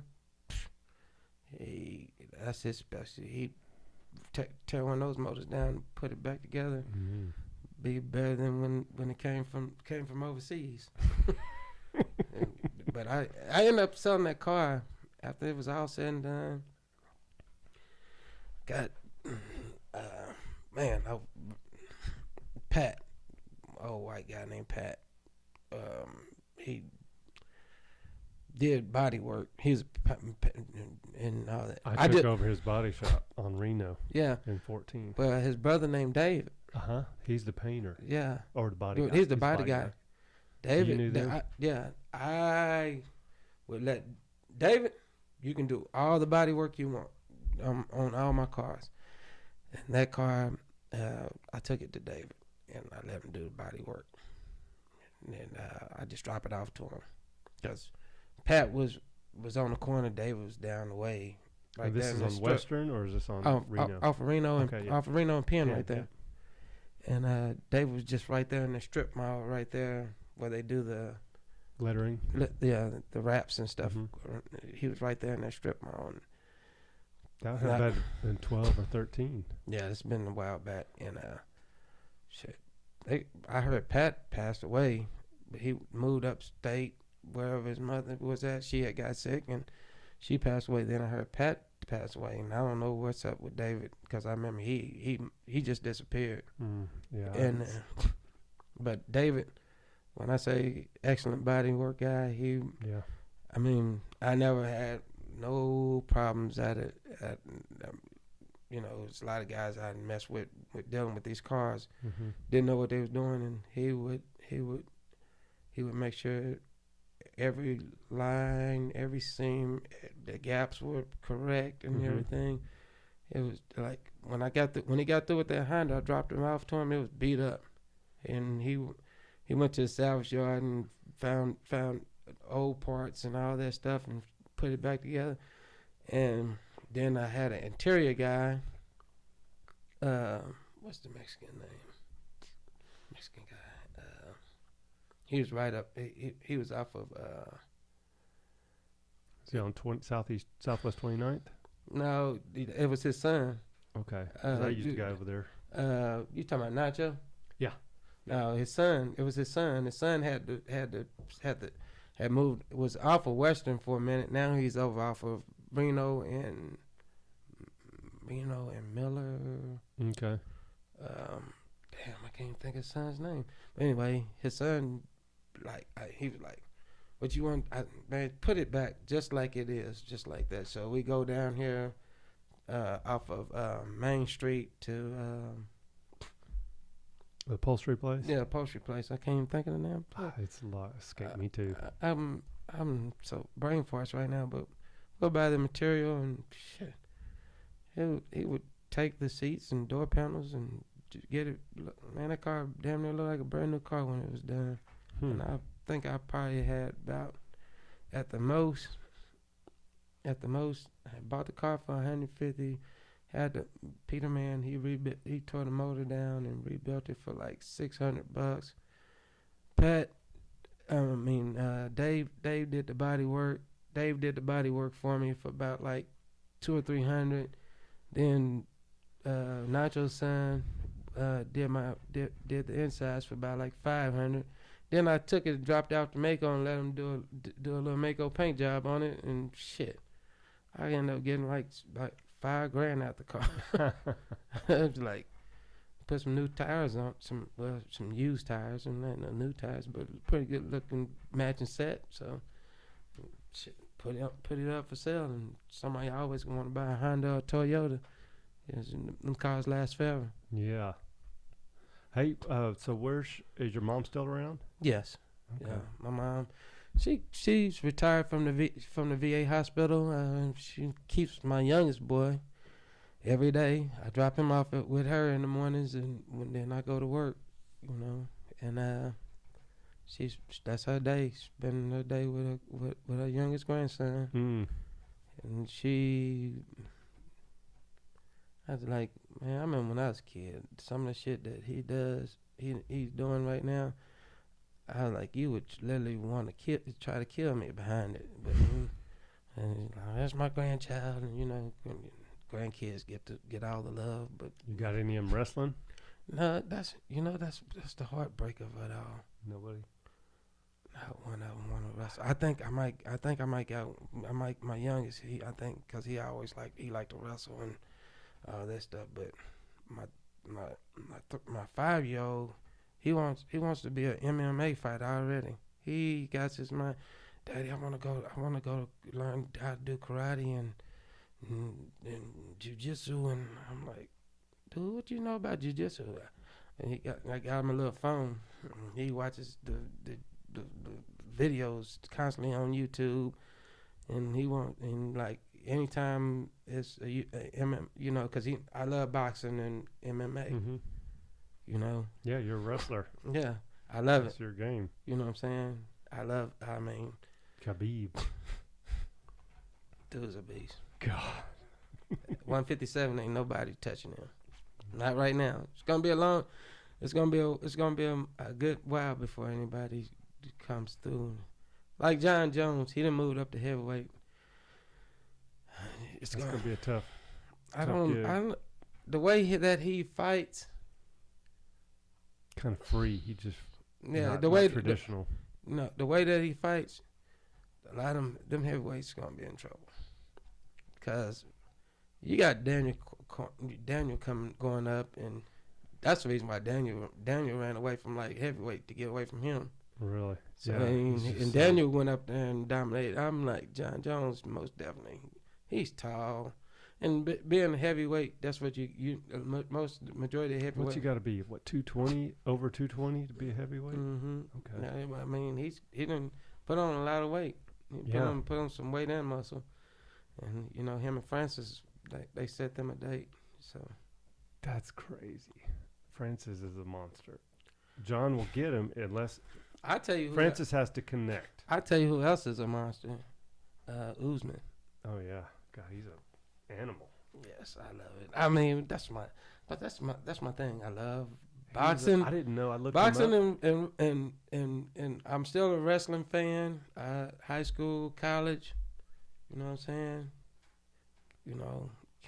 I'm still on top of it. I mean, I love it. I love it. I love it. I love it. You got to have that as a base.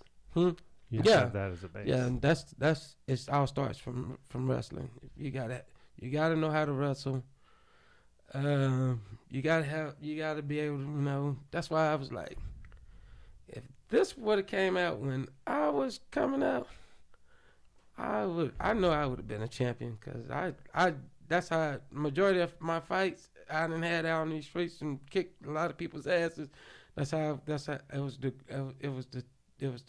takedown. I mean, I would love when it was like they were like, "You can't even fight this big old dude." And first thing a big guy always gonna do, majority of the time when they fighting a small guy, they think they can grab him and manhandle him. Mm-hmm. I'd love for you to grab me, please grab me, because once I get your ass on the ground, that's your ass. You don't got no wrestling skills, and you're done. Your ass is toast. Because I'm putting the ground and pound on you. Fuck around and get on top of you and leg in on you and put you in a chokehold and choke you out and put you out first. Then beat your ass back away. But I just started jiu-jitsu. You did? A couple of years, about a year and a half ago. Hey. Hey, check this out. That's one of the best things you could ever do. I mean, I tell anybody, put your wife, your kids, everybody needs to learn how to some type of self-defense. But jiu-jitsu, man, it's a superpower. Mm-hmm. If you know it, yeah. It's just like people don't know it. I'm just saying, like the average, like if once you've been doing that for a while, people will look at you and take you as the average Joe and think they're gonna come and you fucking wreck their world. I mean, I ain't never been no bully. So I'm always been the laid back guy. But if you start some shit with me, I'm willing to finish it. You know what I'm saying? Because I already know. It's like, you've already ran the scenario through your head what you're gonna do. Exactly. A million times. Exactly. While this guy over here is running his mouth, I'm like, come on, let's stop all the drama and try to bringing in a crowd. Go ahead, let's go. Let's get it on. You know what I'm saying?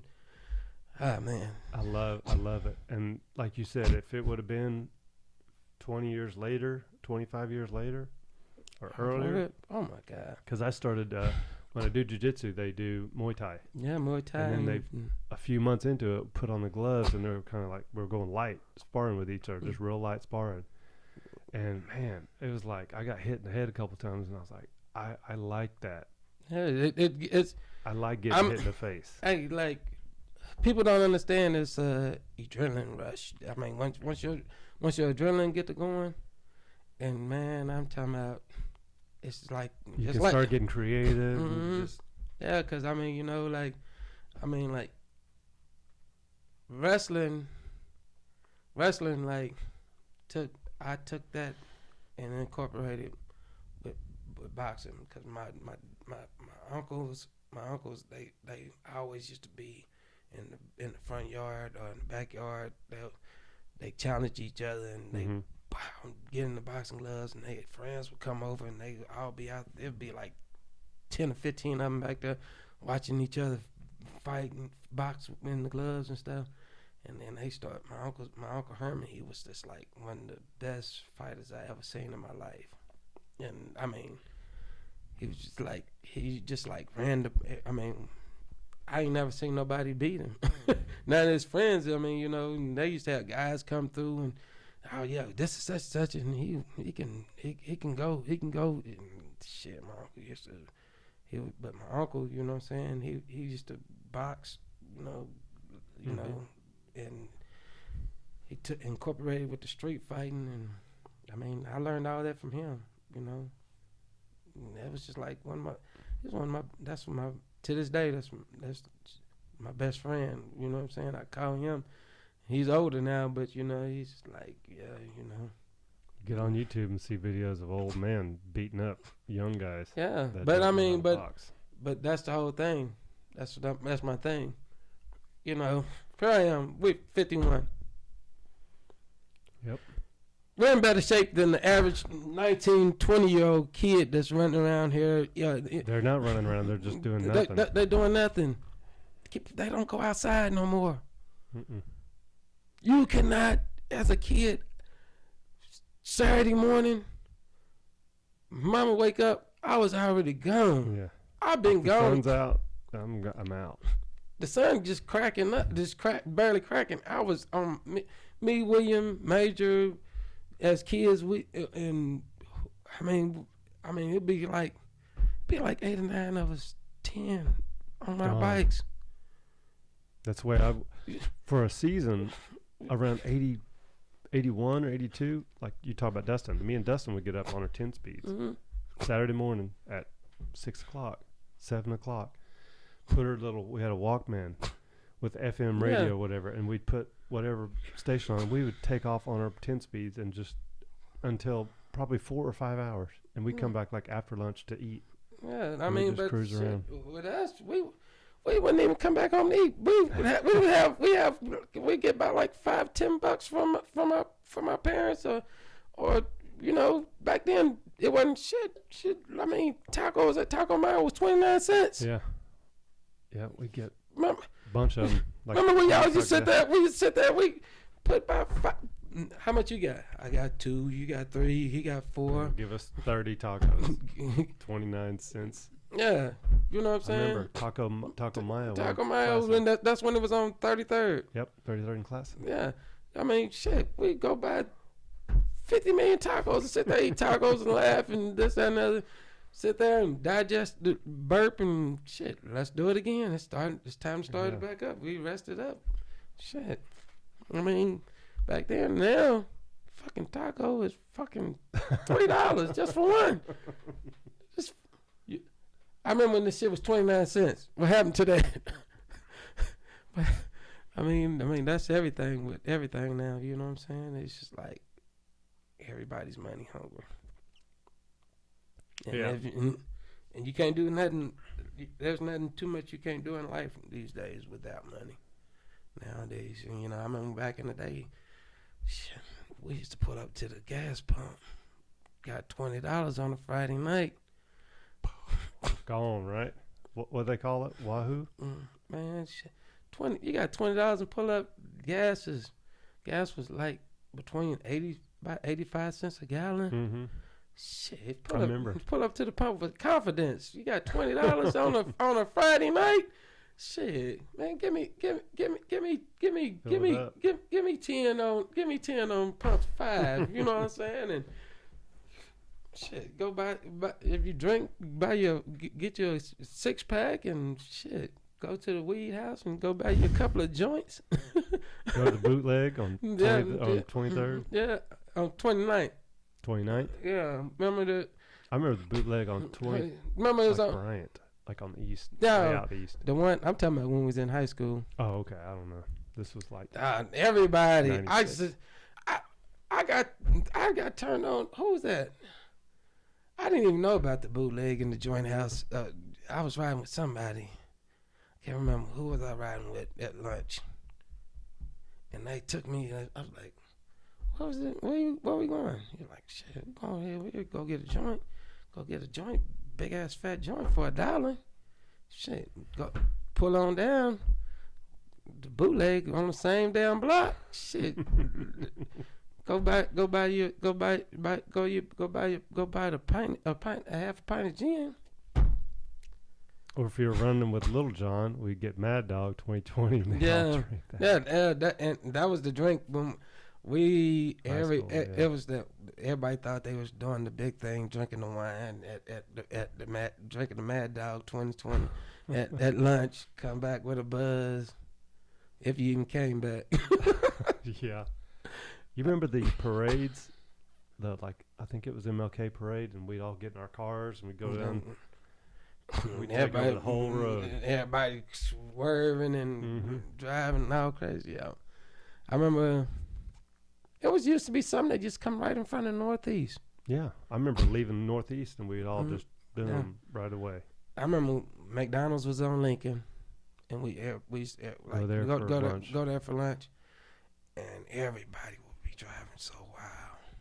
Because you had like 5 minutes to get back, 5 or 10 minutes of driving, and you were just going to go as hard as you could. Yeah. And everybody was like, I mean, wow. Speeding down 36. Down 36. Speed up Kelly. Speed up Lincoln, and there you go, you in McDonald's. And it's like, golly, man, it was just like, wow.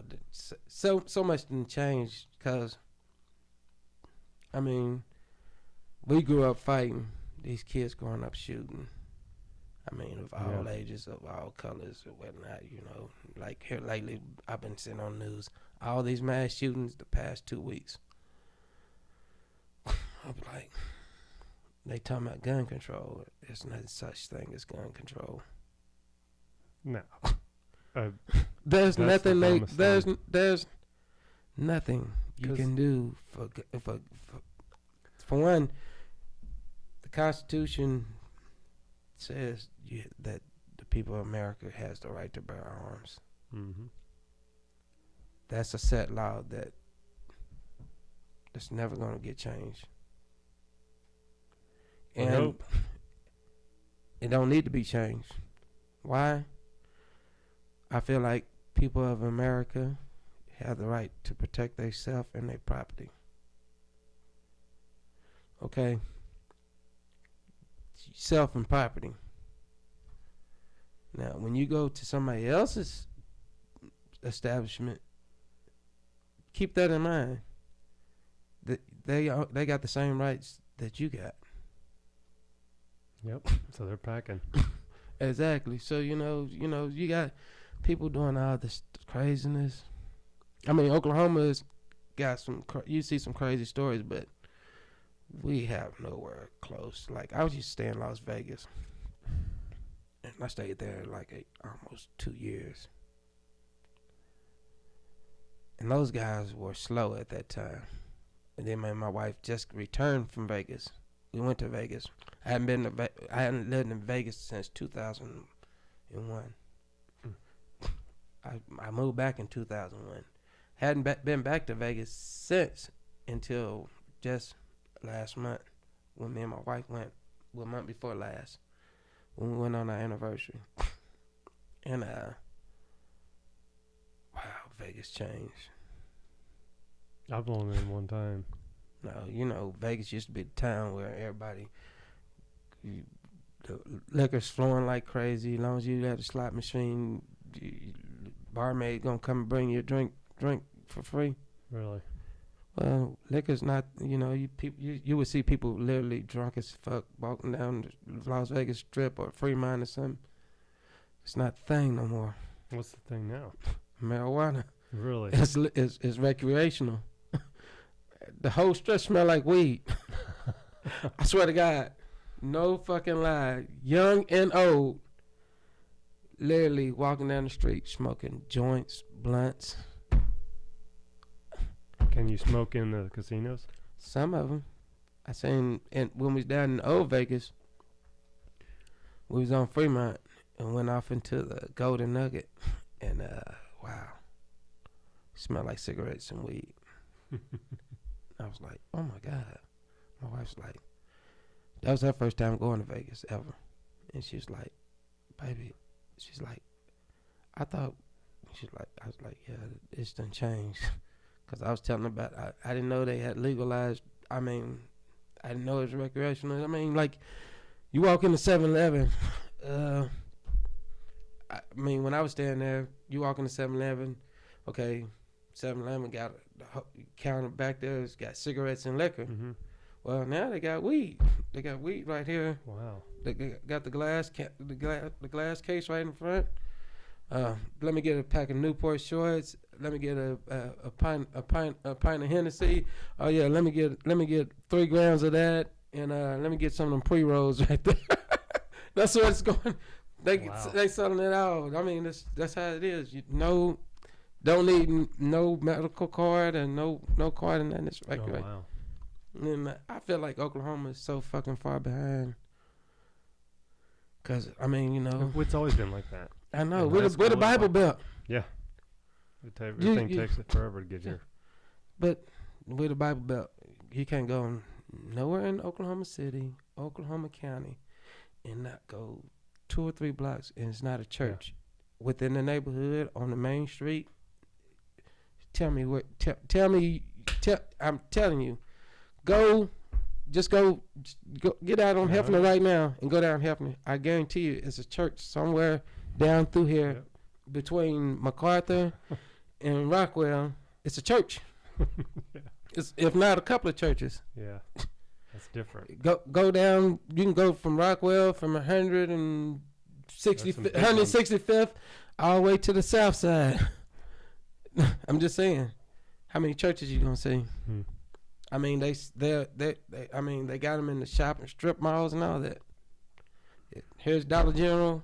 Here's some little small church, or People's Church, or Life Church. Something it's there. Yeah, there was. We were just talking about that in our neighborhood. There's one on 44th and Chartel, the big Presbyterian church, and there's one on 24th and Western. Yep. It's one on 30. It's one. John Carroll is a church. Yep. 32nd and Western. 36 in Western. The church right there next to where Bruno's. 37th and Western. 37th and Western. Yeah. Classen, there was a church. There used to be a church. But yeah, it but turned into a club. But now it's tore down now. But they got plenty of churches going down Class, and I can't really think of none of them. But it's a church. I want to talk about the gun thing again because, like, just say for instance they ban guns or whatever. What's gonna happen? Listen, like you take guns from all the people that legally have guns. You can't. First of all, it's not gonna happen. First of all, it's been guns right now ever since Obama was elected president. Gun sales been going through the roof. Then when Donald Trump became president, they went even higher through the roof. Then after this election of Joe Biden, the fucking shit went through the roof. It's not. People are buying, stockpiling guns and ammo right now. Like, the funniest thing was when I went to Academy, like 2 months ago to buy some 9mm ammo, and they were like, "What do you got to get here at 4 in the morning and wait outside in line on like a certain day when they get their truck to get one box?" And I'm like, I just felt stupid. Like, where have I been? Like, there's messages on the shelves. I'm like, what? There's not. And now Academy don't sell guns in store no more. So you you can order it online. That's crazy. You know what I'm saying? I bought mine at Wilshire Gun. Yeah, but I'm just saying, just like guns, period. You know what I'm saying? Well, like Wilshire Guns, like you can go there and buy ammo. Mm-hmm. You know what I'm saying? No more? No. Well, I know it's a pawn shop. There's one pawn shop that sell guns, and they sell ammo.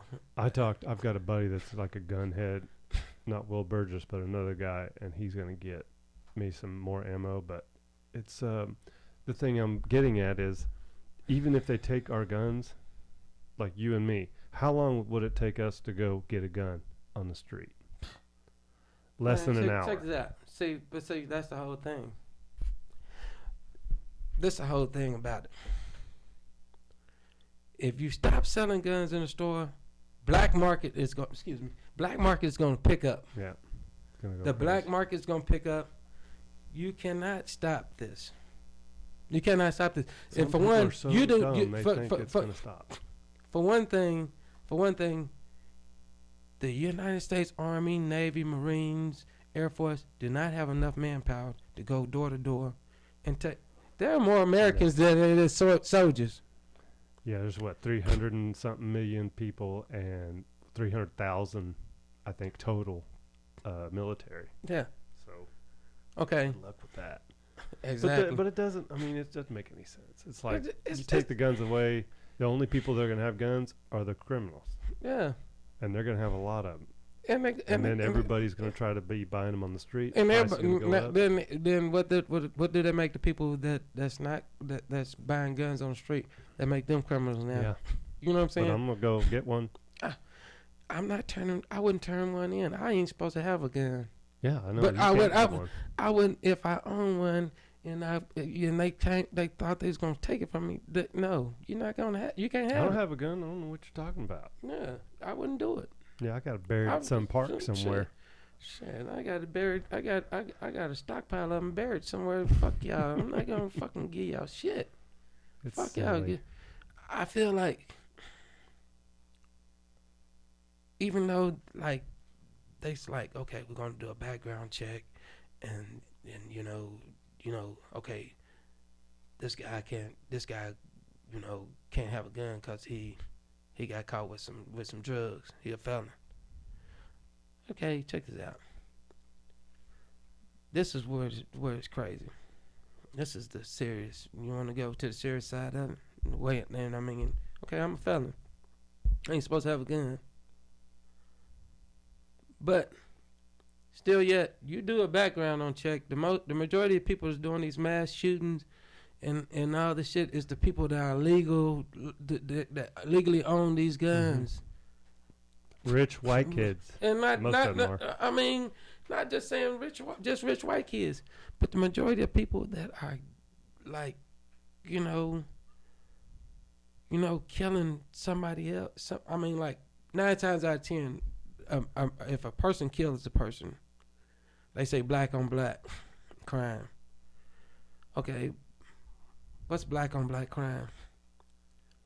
It's the same as white on white crime, because 9 times out of 10, if somebody kill you, it's gonna be somebody that know you. Mm-hmm. It's just not it's for a reason. Yeah. Okay, why you put a title on it? That's that politics thing that we don't like. You know what I'm saying? That's why I don't do politics. I don't Democrat, Republican. I can't stand none of them. Like Joe Biden, Obama, Trump, all them fuckers before them. They ain't nobody did shit. Because if they really wanted to do something, look at the homeless population. We supposed to be the greatest country on earth, but we got more homeless people than anybody. Especially our healthcare programs are so fucked up that look at Canada's healthcare plan. Canada it's free. Canada pays the doctors. But you gotta wait. They come here to get, if you need a surgery, like a knee surgery. Yeah. They were talking about that, which MMA guy, but he came here to do it because it was like 6 months. And it's like, that's half his career or whatever. So just come here and do it. But yeah, we could do a better job for sure. Yeah, but I mean, god damn. They giving out all this fucking stimulus money to these motherfuckers that don't even fucking deserve it. Everybody got checks. Everybody got checks. You got a pulse. The rich got a check. They don't even deserve it. I didn't deserve it. I never lost my job. I didn't either. I didn't. Busy. I swear to God, I was blessed to work. I never missed a day.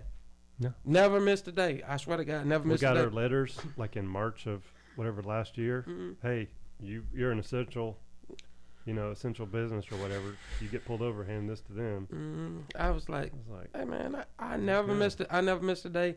I've been working. I've been blessed. My wife been working, and we've been blessed to, and I know we got so many friends and family members that did lose their jobs, and and like, I'm just like, dude, we got to do better as a people.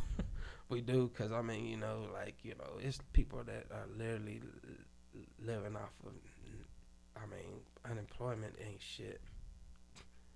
And I'm just like, the job market, COVID, you want to talk about COVID? Not really.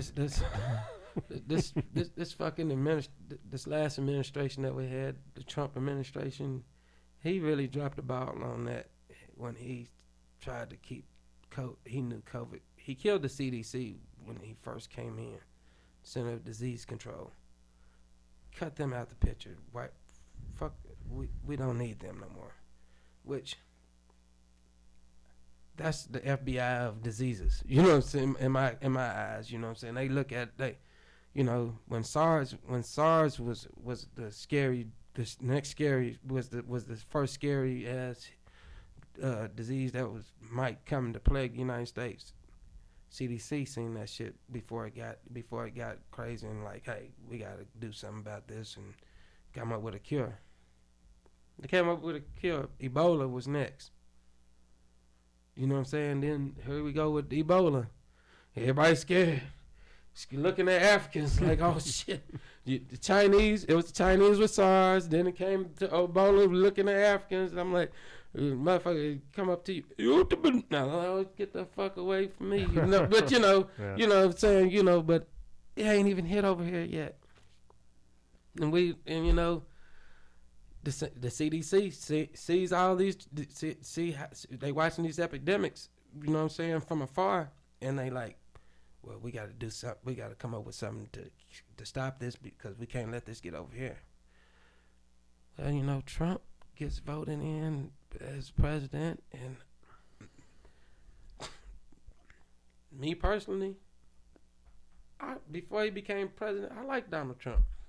Everybody did before he became president. No, I liked it, Donald Trump. But my thing is, and I don't agree with this, I don't agree with celebrities trying to get in politics and become politicians and all that shit. I wouldn't give a fuck who you are. Because for one, you're not. Well, first of all, he's a businessman. Yeah, he's a businessman. Then when he was, in his whatever 60s, he became a celebrity. Yeah. Doing that show. And then, he had always, for whatever, 25 years been talking about running for president. So yeah, but then he was he's going to be an anomaly. He's going to be the only one. I think. And he was, and then my thing is, in my lifetime, loyalty is everything to me. If I'm your friend, I'm your friend to the end, no matter what you are, white, black. Shit. there's some guys that we grew up with that I didn't even know was gay. But when I found out was gay, you still cool with me. Just don't bring that shit my way, dude. I don't, dog don't hunt like that. You know what I'm saying? But I'm just saying, you know, I'm like, okay, you still my partner. Mm-hmm. But, dude, you started out a Democrat, then you switched over to Republican. You had a lot of people. You had a lot of black people that looked up to you, regardless. But Talking about Trump. Yeah, you had a lot of black people looked up to you. He was in half the rap songs. Yeah, exactly. But you had a lot of black people looked up to you until you played the race card. That was when he was running for president. He did not have no inclination that he didn't think he was gonna win. But then when he started falling back in the polls, they said, this is what's going to get you your votes. They said, play the race card. And as soon as he did that, he actually had a lot of black people that was going to switch over to Republican and vote for him. But he played the race card. If he would just stay calm and cool, he would have had a lot of black people vote for him on the Republican side. Just because they liked him as a person, as the celebrity. They thought he was the coolest thing since chocolate milk. Seriously, but he fucked up. And what you think about that Capitol insurrection? Man, I don't know. I only watch news periodically. No, I'm talking about when it was happening. Yeah. I was just like, this is crazy. But I never forget. I was at St. Anthony's Hospital, and I was working for this company called Infosys. Now, what are you talking about? You talking about like when they barged in the Capitol? Yeah. A few months ago? Yeah. Okay. I was at St. Anthony's Hospital. I was working for this company called Infosys right here in Oklahoma City. They do all the low voltage data. Mm-hmm. You know what I'm saying? So, you know, I used my electrical apprentice card, and, you know, during the pandemic. Because right before the pandemic hit, I was driving for ABC Supply, and wintertime it slows down. Mm-hmm. So I switch over to doing my electrical side. So I go over to Infosys and start working. And right when I was working for them a few months ago, I just went back to ABC, and that happened. And I'm just gonna keep it from a black man's perspective, and just gonna keep it real. If that would have been people of my color doing what they was doing, it'd been like a turkey shoot. They would have killed. Yeah, they got away with a lot of stuff. I was like, I was like, wow. No, this is the one where the guy had like. Yeah. This when they ran in there, when they was trying to confirm Joe Biden as president, whatever they were supposed to been doing. But anyway, I was like, wow, this man literally had a speech that Donald Trump was on TV doing a speech. I wasn't watching it. I was working. But then, you know, everywhere floor I go on the hospital, you see they got the TVs on the station. They watching this stuff. You know what I'm saying? And they was talking about stop the vote and all this stuff. And Donald Trump was doing his little speech and whatnot. And he said, "We're gonna march down here, and if you don't fight, let's fight like hell. You ain't gonna have an America no more." And those people truly, I didn't know it was people that was, I didn't understand that it was people that was that intrigued by that man and believed in him like that, to where they took his words literally and followed them like, you know, he just called a shot like a gang member. He called a shot. We gotta go down here. We gotta go stop this shit. We gotta go take the Capitol back. And they did that shit. And I was like, it was just like the whole hospital. That's all you heard, doctors and nurses. I'll never forget. I was working in this office, and doctor said, "Oh God," he said, "I can't believe what they're doing." And he's like, I was up on the desk. I'm messing with some, with some jacks and stuff for your computer. I'm like, what's going on? And then I hear all these people talking. And I come off under this desk and I look. I'm like, what? The hell they doing walking through here, through the Capitol or whatever? No, it wasn't just walking through. They were literally busting windows out, and they was. We're getting after it. It was just like some off a movie. I was like, this ain't real. You know what I'm saying? But it was really happening. And I was like, And I was thinking to myself, I didn't say it out loud, but I was thinking to myself, I said, boy, if this would have been some black people, boy, I swear to God, they would have killed them. Because they would, goddamn. I don't see why they let them people in there in the first place. No. I don't see why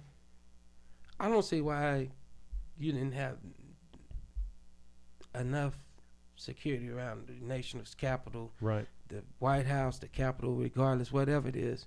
I thought if that's they were on the steps, they should have been shot in the legs or something. I mean, they should. I'm not going to even say they should have been shot. I don't know. I'm just saying like this. I expected that they would have more security for elected officials, senators, presidents, vice president. That's where they conduct the business of the United States at. You know what I'm saying? I'm surprised. I'm just like get up there. That's what I don't understand. That's what I'm saying. You would think they would have more security. Yeah. They wouldn't have to call them back up. It should have been already there. That's the only place that you don't try to break into in the United States is the freaking Capitol or the White House. It's like, what? Yeah. What's going on up there to where these guys can even get in? But then then at the same time, here go these politicians. Oh, everybody pointing a finger at each other, and that Trump and this, that, and that. But still, what you got? Everybody's looking at us and laughing, cause we just look like a third world country. Seriously, look at all these other countries. They do that. They killing. They're over. Yeah. Over. You know what I'm saying? Other countries do that. Come through with a militia and overthrow the government and take over and this, that, and that. Not here. We don't do that here. It's a whole nother thing. It's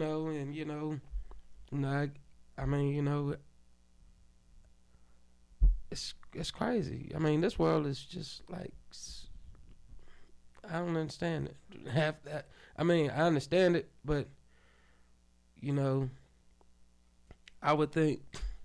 What I really think needs to happen with the government, all them older people that's running the government, they need to let the new blood come through, and not just any new blood. People that's really people, people that. How so?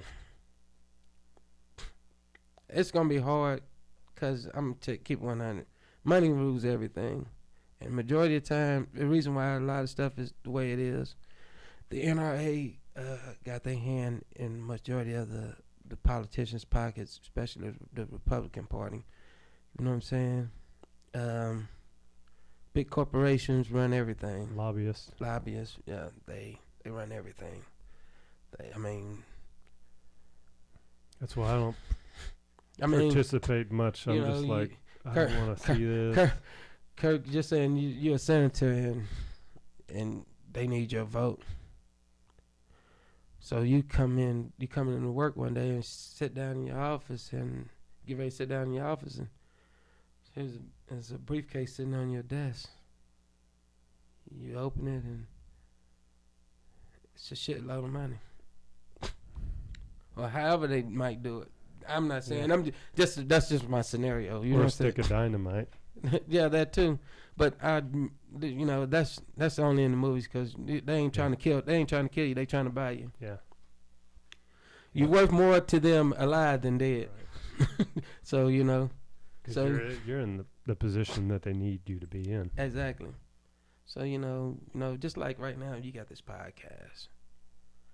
And, here in a minute, the world's going to hear your voice. You hear me? And I pray to God that you be successful at it because, I very positive dude. You ain't never been one-sided about anything as far as I know. I know you. Since I known you, you know what I'm saying? But it was just like, the world going to hear your voice, you know what I'm saying, in a minute. As soon as you put that out there on whatever you broadcast on YouTube, Apple, whatever, the world's gonna be listening. Somebody's gonna listen, and if somebody catches your ear, they gonna if you catch somebody's ear, and then they gonna spread the word. Hey, it's this guy Kurt. You know what I'm saying? He's talking about this, and he's just like, open. It's just open mic. He's talking about whatever and whatever and anything. So I just pray to God that what you're doing right now. It takes off, and you catch America's ear. Because if you catch America's ear, and you let like people like me and other people we know and people that you don't know come through, and you meet people that can put an influence on other people to do right or change their ways. Hey, you want the helping hands in this world. But not everybody thinks that like that. The main thing was I wanted to just start it kind of like when Rogan started his in 2009. He wanted to hang out with his buddies and just talk shit, basically, is what he said, and laugh. And that's really why I'm starting it. And another guy told me once when I was buying some of this stuff, he was like, "Why are you doing this?" And I'm like, imagine if you could have a podcast of your great-great-grandfather for 3 hours. So would you want that podcast? And he's like, yeah. Like, there you go.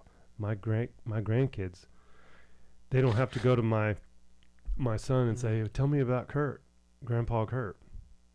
Oh, well, go here to YouTube, and you can get hours and hours and hours of him. Oh, shit, Yeah. And so it's something that's permanent, and that's, that's what I wanted to, do for starters. And then have, like, friends that I grew up with, like you and all these guys that I ran around with 40 years ago, over 40 years ago, come in and just catch up. Yeah. And talk about all the crazy shit that we did. Oh, yeah, you did that? Yeah, we did that too. Yeah. We were doing the same thing. If we wasn't together, but we were doing the same thing in the same block area. I mean, like, that's the thing about it. People,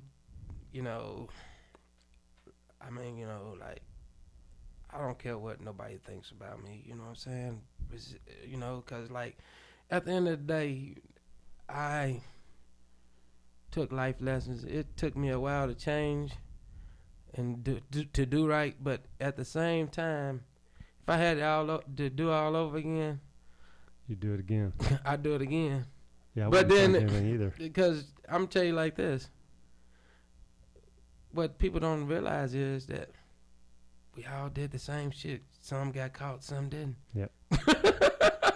And I'm just keeping it real. And then, I talked to 2 attorneys before I did this because we haven't talked about what I did. Yeah. And I got caught on some of it, and I didn't get caught on a lot of it. Yeah, but and Hey, so if it's 3 years old and it's not murder, you're good. No, but I'm just saying just like this, man. Just keeping it real. It's things we can talk about and things we can't talk about, but at the same time, you know what I'm saying? It ain't, why dig up dead bodies? We ain't gonna talk about where the dead bodies lie, but at the same time, it's good to catch up. We ain't gotta talk about it all, but people get enough to know they can listen to this and be like, We had fun. We had fun. We did so much as youngsters. I mean, I can remember me, you, BB. Who else? It was Bobby. I mean, we all in our cars and everybody riding. Remember Mike Hood? Yeah. Him and his Mustang? Yeah. And Legacy in a Mustang? Yeah. Top I mean, but just look at all these young guys. We no destination. We're just driving around. We're driving fast. Music blasted. Nowhere to go. Nowhere to go. Just having fun. Might see some girls and hey, talk to them for a second. Keep going. You know what I'm saying? It wasn't nothing. It wasn't serious. Just having fun. You know what I'm saying? You know. I gotta show you a video I've got of I went to Darren Roberts' house, and remember he was on 33rd, right across from Harding. Right. And me and my buddy Barrett picked him up, and we took him to Masuya's house. He just wanted to ride. John. Yeah. Man, that's what I want to see is John. And I see David every now and then. I haven't seen David. John all the time.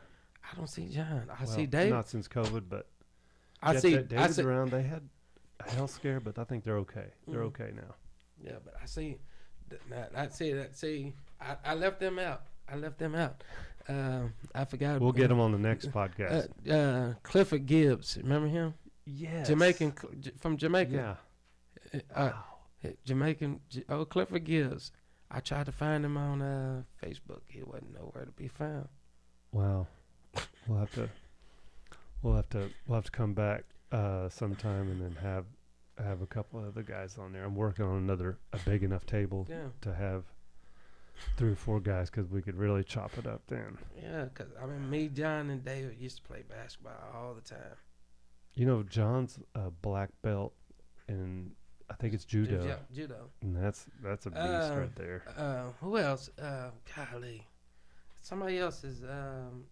What's his Scott Wilson. Scott Wilson. Yeah, he's a karate or taekwondo. Yeah, taekwondo, yeah. Man, Scott, I keep Scott. Scott's like, dude, you are fucking crazy. He's like, the fucking shit you put on Facebook is hilarious. No, like, a lot of us are laughing. Everybody's like, dude, you know, I get inboxed and they be like, dude, you are fucking crazy, man. You don't care what I really don't, cause I mean, you know, say the real. I mean, sometimes you just gotta. I mean, it's just to make Just laugh. I mean, just laugh. I mean, cause you know, laughter is healing. It helps you heal. Best medicine. You know what I'm saying? Seriously, cause you know you gotta look at it like this. You might get up and having a bad morning. Then you scroll through Instagram or Facebook and see some shit I put on or somebody else put on, and you start laughing. You forgot about you didn't forget about your morning just for that brief moment. That's what helps me. Yeah, so when I go back and I look at some of y'all comments or just even see you liked it, you know what I'm saying? I'm like, okay. I know I made him or her laugh. You know what I'm saying? I mean, you know, I get so many people tell me, dude, you are crazy. You know what I'm saying? They like, man, you need to go on and just, you know, just keep it real. I mean, I always learn, you know, one thing I believe in is, you know, having, you know, a lot of people got a filter. I don't have a filter. I'm like this, you know. My wife's like, "Oh, you need to learn to have a filter," because I mean, like, I could meet somebody, and it could be a total stranger, and she's like, "You can talk to anybody," but I talk to them like I've been knowing them all my life. Mm-hmm. Well, that's the whole thing. I'm not gonna change up to make you comfortable. If you get not comfortable with who I am, you know, keep on moving. You don't like the way I talk. But this is the real. I'm gonna give you the real, raw, uncut. And if you don't like it, get the fuck on. You don't need to be talking to me. You know. And I love people and I love life. But you know what I'm saying. You know, people are too sensitive nowadays. They wear their feelings on their sleeve. You know what I'm saying? And you know, everything is racist. Everything is racist nowadays. Shit, Dr. Seuss was racist. I didn't even know Dr. Seuss was racist until somebody. Yeah, I don't know what the hell I'm just like, okay. okay. Le Pew, Dr. Seuss, whoever. You know, Wile E. Coyote, Bugs Bunny. Bugs was gay to me. Bugs been gay. He been dressing in drag since forever. I'm just saying, just keeping it real. Look. What Bugs Bunny show did? This is supposed to be a male rabbit. When have you not seen him in lipstick and a wig and kissing another? Yeah, he always dressed up as a woman. But I did not look at it like that. Then they was like, okay, Bert and Ernie was gay. The fuck? I never seen that. God, whatever. That's silly. I never seen that. I seen.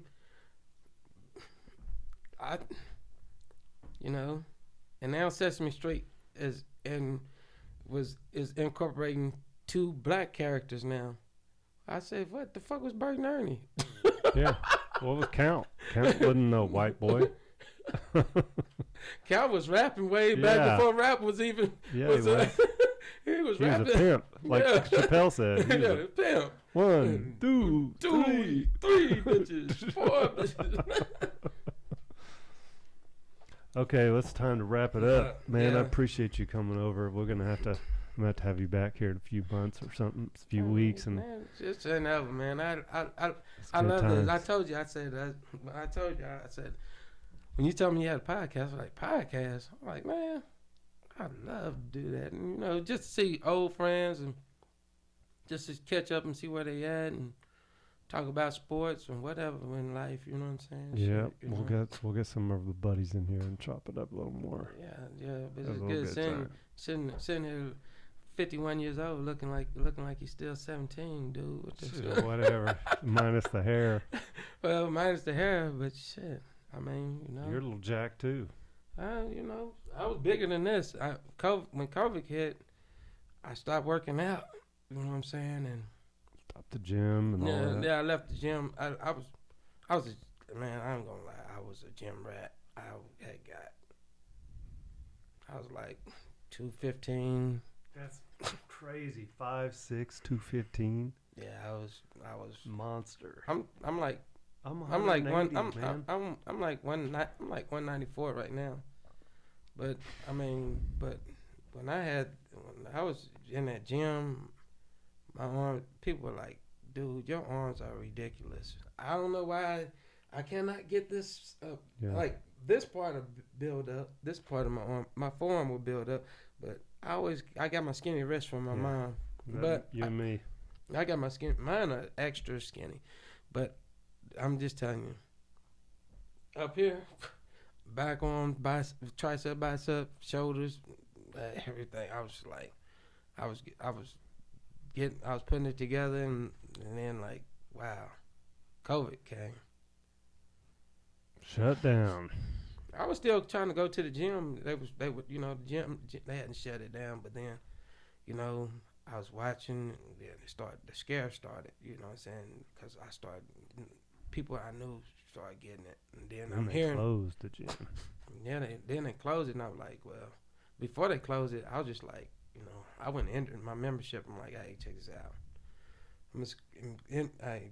Check this out. I'm going to go ahead and pay whatever I paid to get out this contract, because right now it's not a good time for y'all to keep taking my money and I'm not going to even be in here. And they was like, okay. So I terminated my contract with the gym, and then there a few week or two later, that's when they closed the gyms. They started closing everything, and I was like, then I started, like I said, it's still scary. Just to keep it honest, it's still scary because, I know too many people done had it. You know what I'm saying?